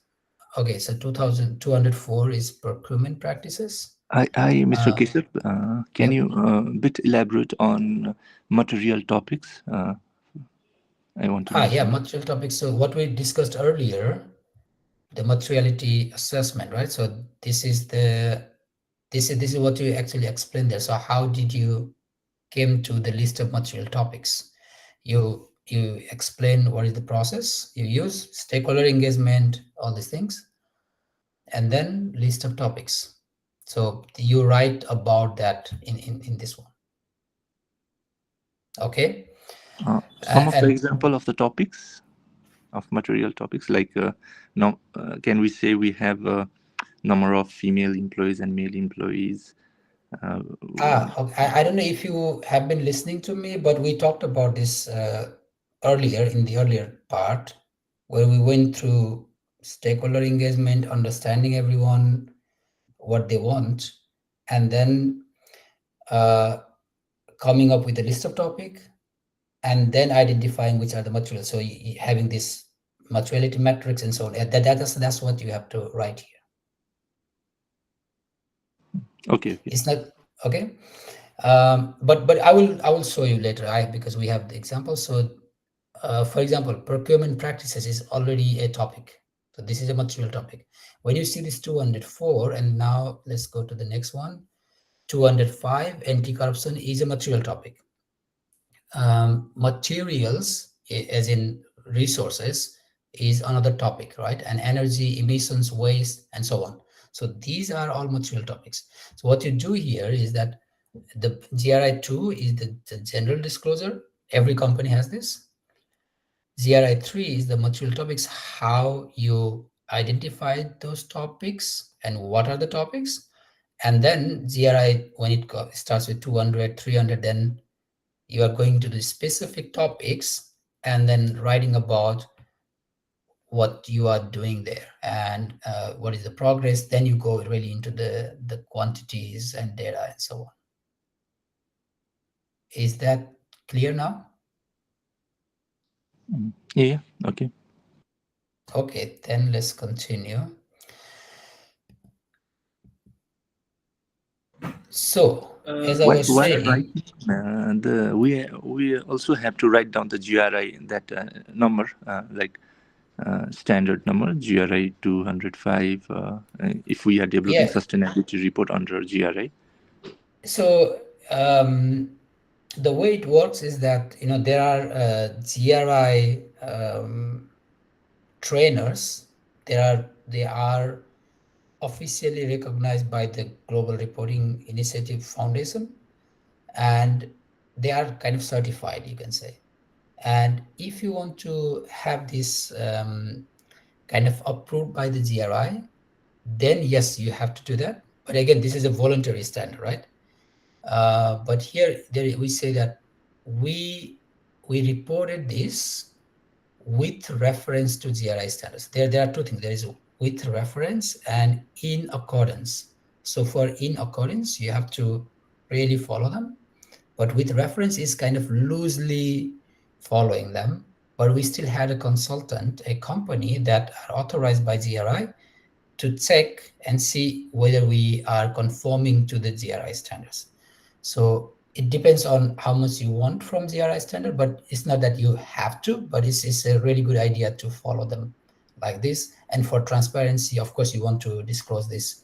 You can also have it directly on the page, write the disclosure name. That is another way. But to me, this makes more sense because it is easy to find and it also doesn't clutter your storytelling in the main report. Okay, now. Keshav sir, small question. Yeah. I strongly agree that while disclosing the facts about the initiatives, that we need to understand first of all our base, where do we stand. So while evaluating from the implementation perspective, so how do we do that? Is there any kind of like guidance or any kind of use cases, uh, or what even your company has been doing to evaluate your current positioning? Yeah, Do you just that's the maturity assessment. So again, we go back to the maturity assessment.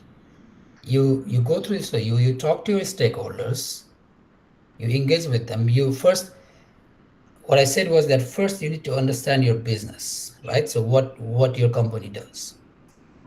And if you are a business owner, you obviously understand that. But for me, coming to Landbill, I had to understand what the company does. Where is the money coming from? Who are the customers? Where is the supply chain? And then you need to understand what are the expectations from your stakeholders.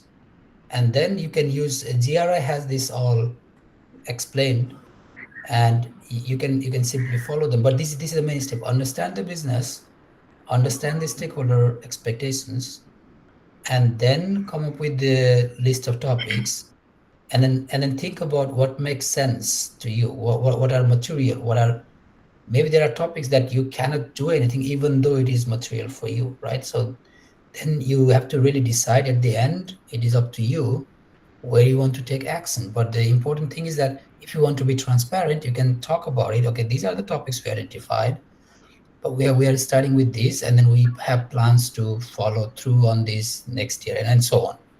That's the core of the idea.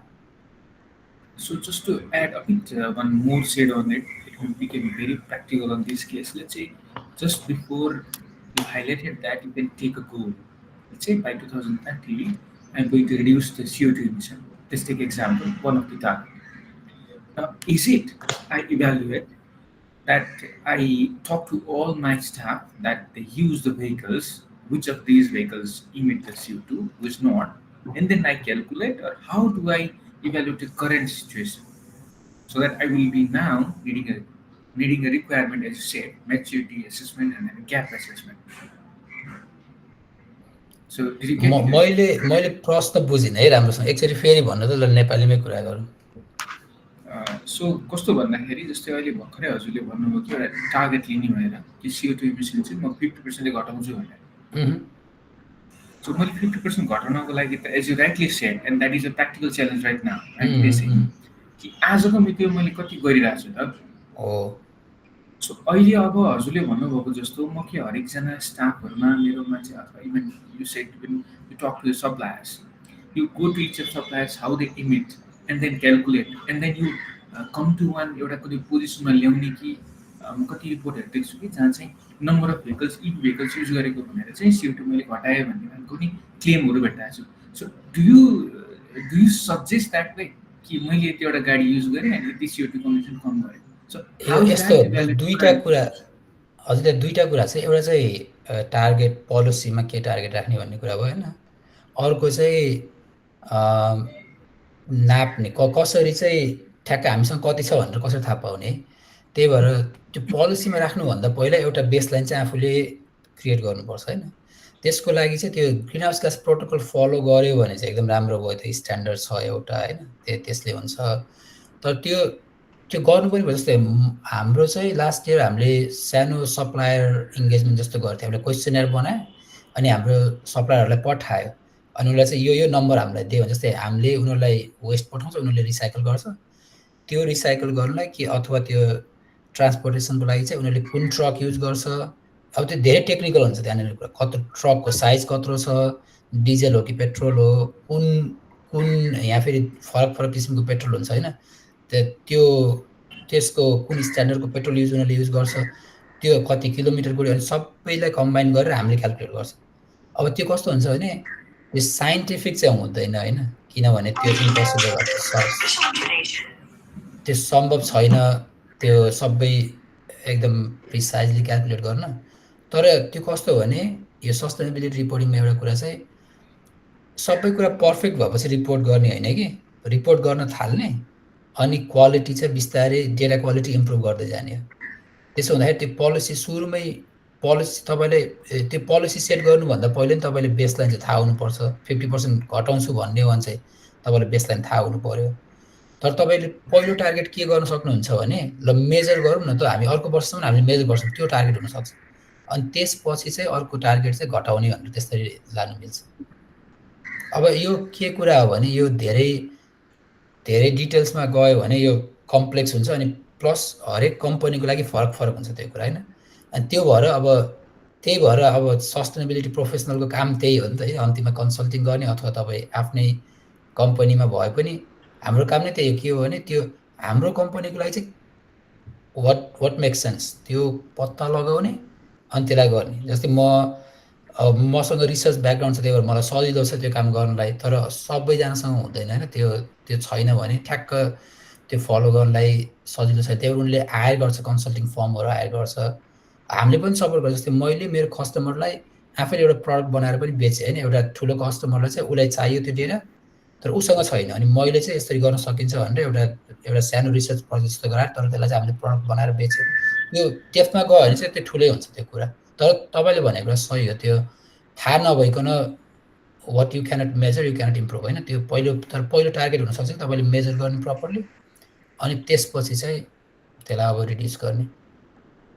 सो म चाहिँ as a individual चाहिँ यो टपिकमा interest भइरहेको र अहिलेको जुन मार्केटमा growing phase भइरहेको, ब्याङ्क्सहरूले त्यसलाई implement गरिरहेको विभिन्न पब्लिक अर्गनाइजेसनले भन्दा I see a challenge in evaluating that. भन्न त सबैले ठिक भन्छ न मैले यति गरेँ उति गरेँ, तर गर्ने के भन्ने कुरा चाहिँ is there any kind of specific गरेर सोध्दा एज पर्सनल लेभलमा तपाईँले त्यो ग्रिन हाउस ग्यास प्रोटोकल हेर्नु होइन, तपाईँले इमिसनमा स्पेसिफिक हो भने चाहिँ ग्रिन हाउस ग्यास प्रोटोकल हेर्नु, त्यसबाट तपाईँले धेरै आइडिया हुन्छ।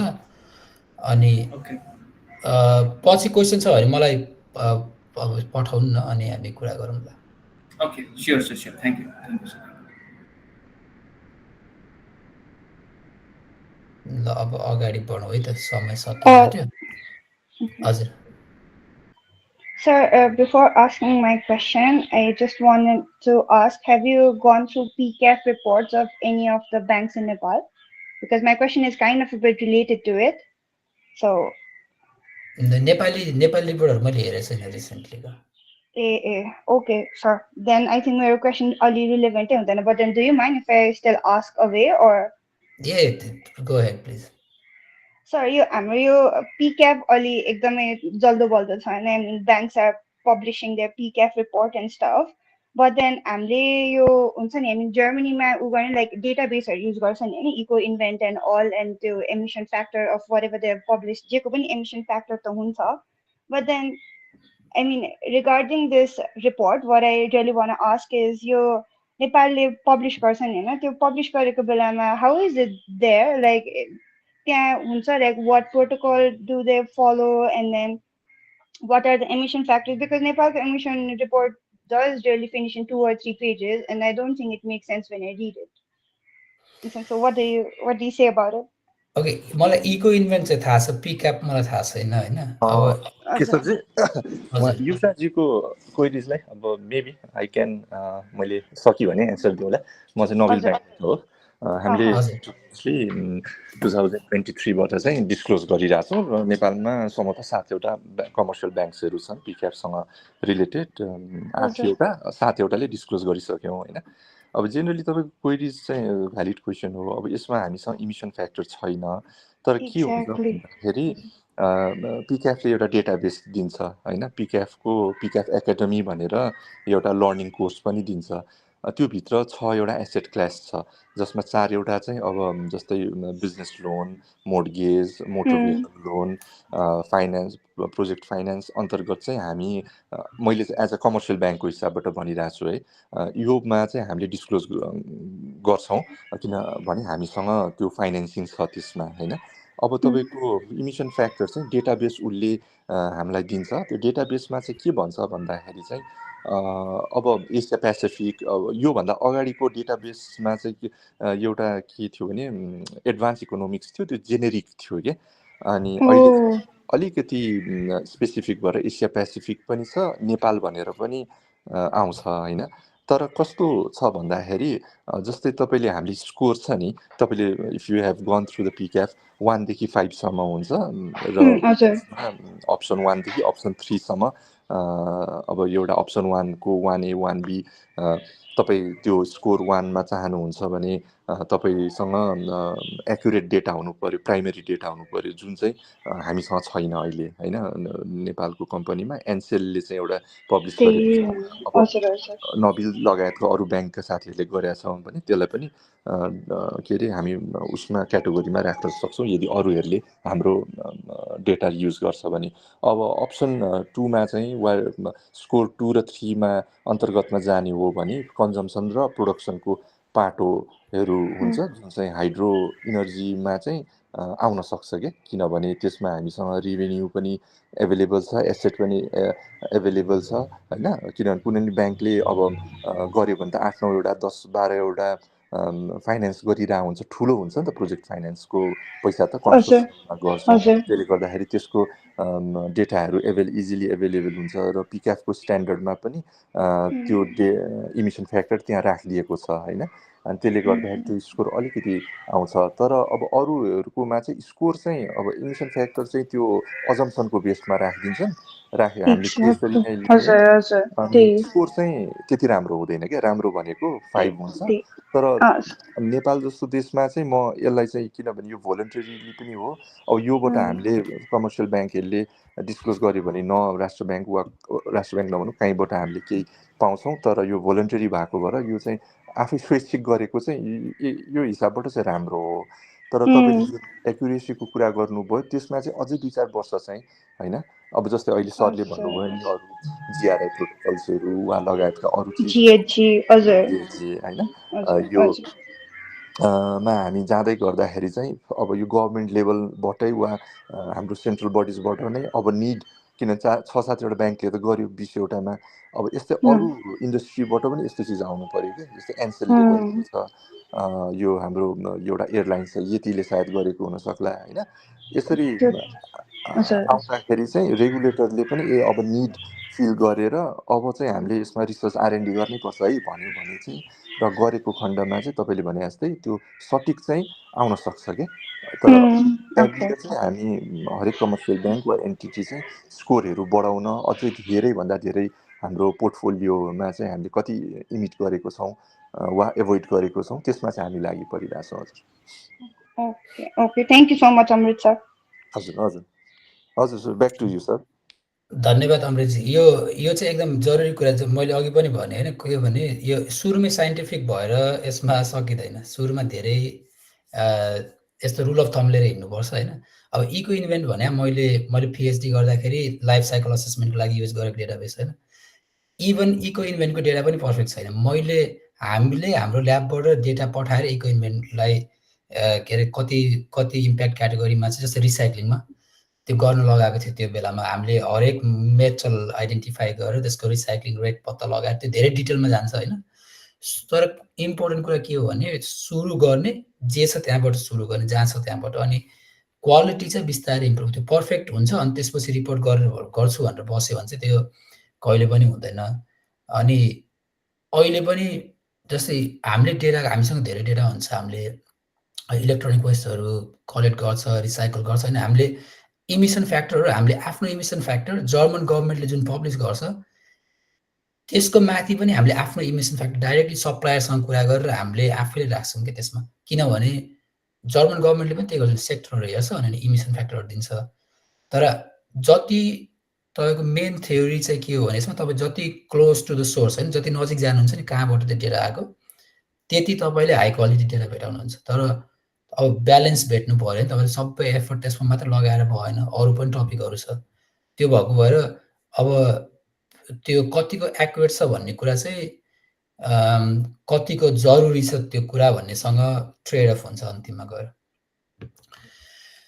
ल अगाडि बढौँ है।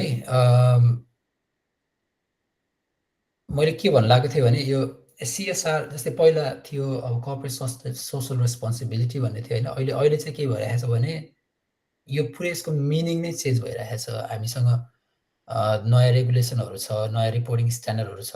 सिएसआर भनेको चाहिँ अब कर्पोरेट सस्टेनेबिलिटी रिपोर्टिङ भइरहेको छ। त्यो सोसल रेस्पोन्सिबिलिटी भनेर दुईवटा रुख रोपेर अथवा अलिकति भोलिन्टियर गरेर त्यो मात्रै हुँदैन कि अलिकति भित्र कम्पनी कसरी चलिरहेको छ त्यो ट्रान्सपेरेन्सी अलिकति बढाउने।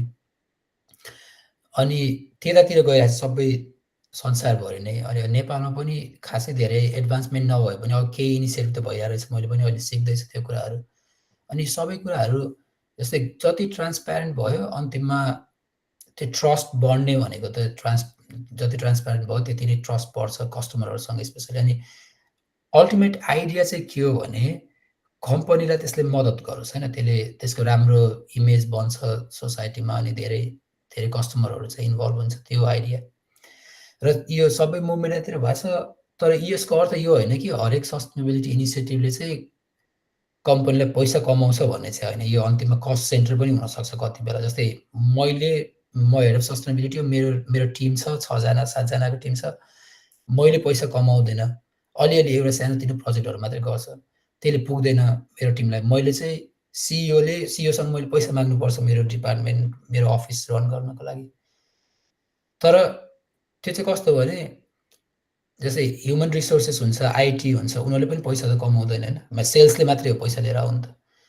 त्यो जस्तै अब सस्टेनेबिलिटी भने पनि एउटा हरेक कम्पनीको चाहिँ एउटा अङ्ग बन्नुपर्छ। त्यो मात्रै एउटा लिगलले मात्रै हेरेर अथवा मार्केटिङले मात्रै हेरेर हुँदैन।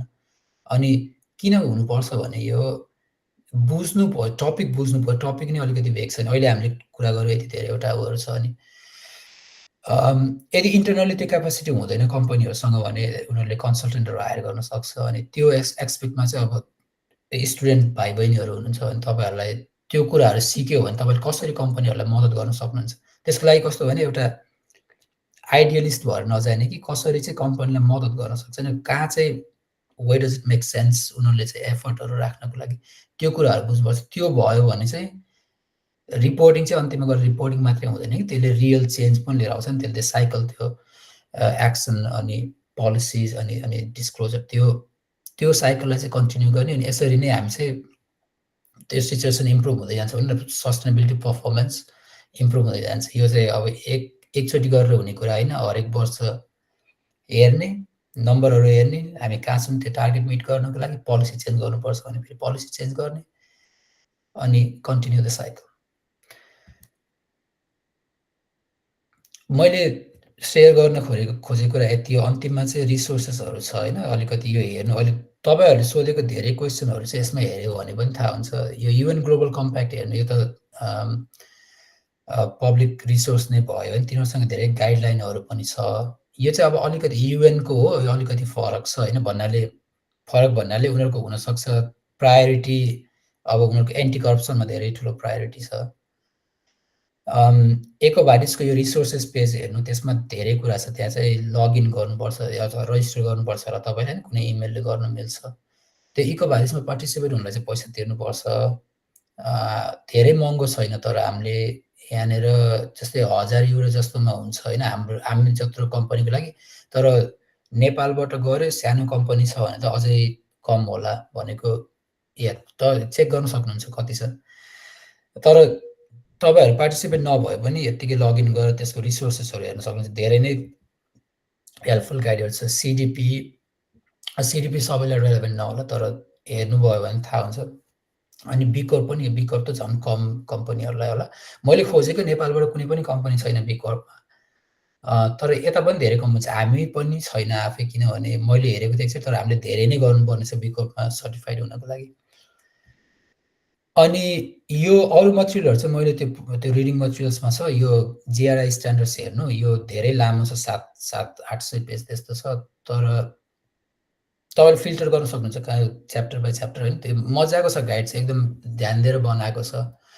यो ग्रिन हाउस ग्यास प्रोटोकल यो पनि छ त्यहाँ। यो चाहिँ मात्रै त्यो कर्पोरेट अकाउन्टिङ स्ट्यान्डर्ड भयो। तर डिटेलमा जाने हो भने चाहिँ स्कोप 1, 2, 3 को लागि छुट्टा छुट्टै गाइडहरू छ, त्यो पनि रिडिङ मटेरियलमा छ। अनि यो बिआरएसआर यो चाहिँ त्यो अर्सन यङसँग मिलेर बनाएको रहेछ।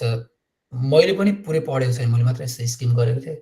तर यो नेपालको लागि अब धेरै रेलेभेन्ट हुनसक्छ होइन। यो यसमा त्यो मटेरियली टपिकहरू कसरी पत्ता लगाउने भन्ने कुराहरू पनि छ। अनि अन्तिम चाहिँ यो इएसआरएस होइन। यो युरोपमा अहिले खासमा सर्कस भइरहेको छ एउटा। यो 5 वर्ष लगाएर इएसआरएस बनायो सिएसआरडी, अनि अस्ति आएर चाहिँ यिनीहरूले सबै कुरा चेन्ज गर्ने भनेर यो अस्ति जुलाई 30 को डकुमेन्ट होइन। अहिले फेरि नयाँ अहिले भिएसएमई भनेर उनीहरूले निकालेको छ। त्यो भने चाहिँ भोलन्टरी रिपोर्टिङ स्ट्यान्डर्ड फर एसएमइज भनेर भिएसएमई निकालेको छ होइन। अब मैले चाहिँ हाम्रो रिपोर्टको लागि यो सालको लागि चाहिँ भिएसएमई फलो गर्दैछु, किनभने हामीले इएसआरएसको लागि भनेर पुरै तयारी गरेको थियो। तर उनीहरूले अस्ति अप्रिलमा चाहिँ त्यो नगर्ने, अब भिएसएमई गर्ने भन्न थाले हाम्रो कम्पनीहरूको लागि, हाम्रो साइडको कम्पनीको लागि चाहिँ। अनि भिएसएमई मैले यो राम्रोसँग हेरेको छैन होइन, किनभने अस्ति मात्रै आएको, म छुट्टीमा थिएँ त्यहाँदेखि। तर मलाई थाहा छ, मैले पहिलाको ड्राफ्ट हेरेको चाहिँ यसमा पनि एकदम बेसिक इन्फर्मेसनहरू छ होइन। जस्तै तपाईँहरूको कसरी कुन चाहिँ युज गर्ने भन्ने कुरा चाहिँ, जस्तै तपाईँले ग्लोबल कम्पनी हो, तपाईँ भने जिआरआई गऱ्यो भने भयो, अथवा तपाईँसँग युरोपमा धेरै बिजनेस रिलेसनहरू छ भने तपाईँले बिएसएमई फलो गरे भयो। तपाईँ इन्डियासँग धेरै बिजनेस छ भने इन्डियन फलो गरे भयो। त्यो चोइसेस छ, तर धेरै फरक पनि छैन। अन्तिममा डिटेल्सहरू हो, अनि कतिवटा डेटा पोइन्टहरू तपाईँले त्यो डिस्क्लोज गर्नुपर्छ भन्ने कुरा। त्यो रिसोर्सेसहरू हो। यति नै मैले भन्न सेयर गर्न खोजेको कुराहरू चाहिँ। अब अझै पनि क्वेसनहरू छ भने हामी क्वेसनतिर जाउँ, तर समय पनि सिद्धिसक्यो है। Sir, one thing, sir, Basanta sir, I might have to say no to you because you and Yusha have spent good time today. But feel free to get in touch with Keshav sir and have a discussion. Keshav sir, thank you so much for a detailed information, insights, and experience. From your own professional and academic perspective. Mसँग एउटा question छ sir. यो especially Landwell Group को strategic side चाहिँ कसरी decision हुन्छ भनेर. So when a company like Landwell Group, decides on their client, for the service that you offer, which is end of life cycle को stage मा चाहिँ you take care of the company and you help the companies, for example Tata, and all that manufacturing companies. तपाईहरुको strategic priorities मा कुन sector को company सँग काम गर्ने, कुन sector को company सँग काम नगर्ने भन्ने खालको कुनै हुन्छ? Because for the fact that your whole company को ethos is based on circular economy. For example, would you not be prioritizing the company, let's say automobile sector, who is the biggest contribution in the emission? I know your sector might say but then the one who needs one who is already ingrained into a circular economy philosophy might say kam garum bhanne khalko testo discussion huncha sir also when you choose the client. हामीले कस्तो हुन्छ भने यो त्यो clarify, त्यो टाटा भन्नाले हामी टाटाको चाहिँ त्यो टाटा टीहरू छ नि, त्यो प्याकेजिङ सेक्टरमा काम गर्ने होइन, अटोमोटिभसँग काम गर्दैन हामीले। हाम्रो काम भनेको इपिआर रेगुलेसन्सको वरिपरि हुन्छ होइन। त्यहाँनिर अब कुन चाहिँ क्लाइन्टहरू चाहिँ इपिआर फलो गर्नुपर्ने छ, अनि हामीले उनीहरूलाई मद्दत गर्ने हो। तर इन जेनरल कस्तो हुन्छ भने सप्लायरले कस्टमर चुज गर्ने चाहिँ प्राय हुँदैन, त्यो चाहिँ उल्टो हो। कस्टमरले चाहिँ सप्लायर चुज गर्ने हो कि त्यो कम्पनीले सप्लायर चुज गर्ने भनौँ न। किनभने हामीले त इन्भाइरोमेन्टल सर्भिस प्रोभाइड गर्छौँ, हामीले जस्तो सुकै कम्पनी भए पनि हामीले उनीहरूलाई मद्दत गर्न सक्छौँ नि त होइन। त्यसो हुँदाखेरि त्यो पर्सपेक्टिभ हुँदैन हामीसँग। हामीले जस्तै एउटा फिलिप मोरिस छ नि, चुरोट टोबाको कम्पनी होइन, उनीहरू पनि हाम्रो क्लाइन्ट हो है। त उनीहरूलाई पनि, तर उनीहरूको पनि प्याकेजिङ, उनीहरूको पनि वेस्ट त वेस्ट नै, उनीहरू जुनसुकै बिजनेसमा भए पनि त्यो हुन्छ। जस्तै युएन ग्लोबल कम्प्याक्टले सोध्छ होइन त टोब्याको र वेपन इन्डस्ट्रीमा छ भने चाहिँ उनीहरू लिँदैन तिनीहरूलाई, जस्तै तिनीहरू द्याट मेक्स सेन्स होइन। तर हामी as a supplier we don't have the luxury to select clients. Actually, we don't want to, because we can support any industry to become more environmentally responsible.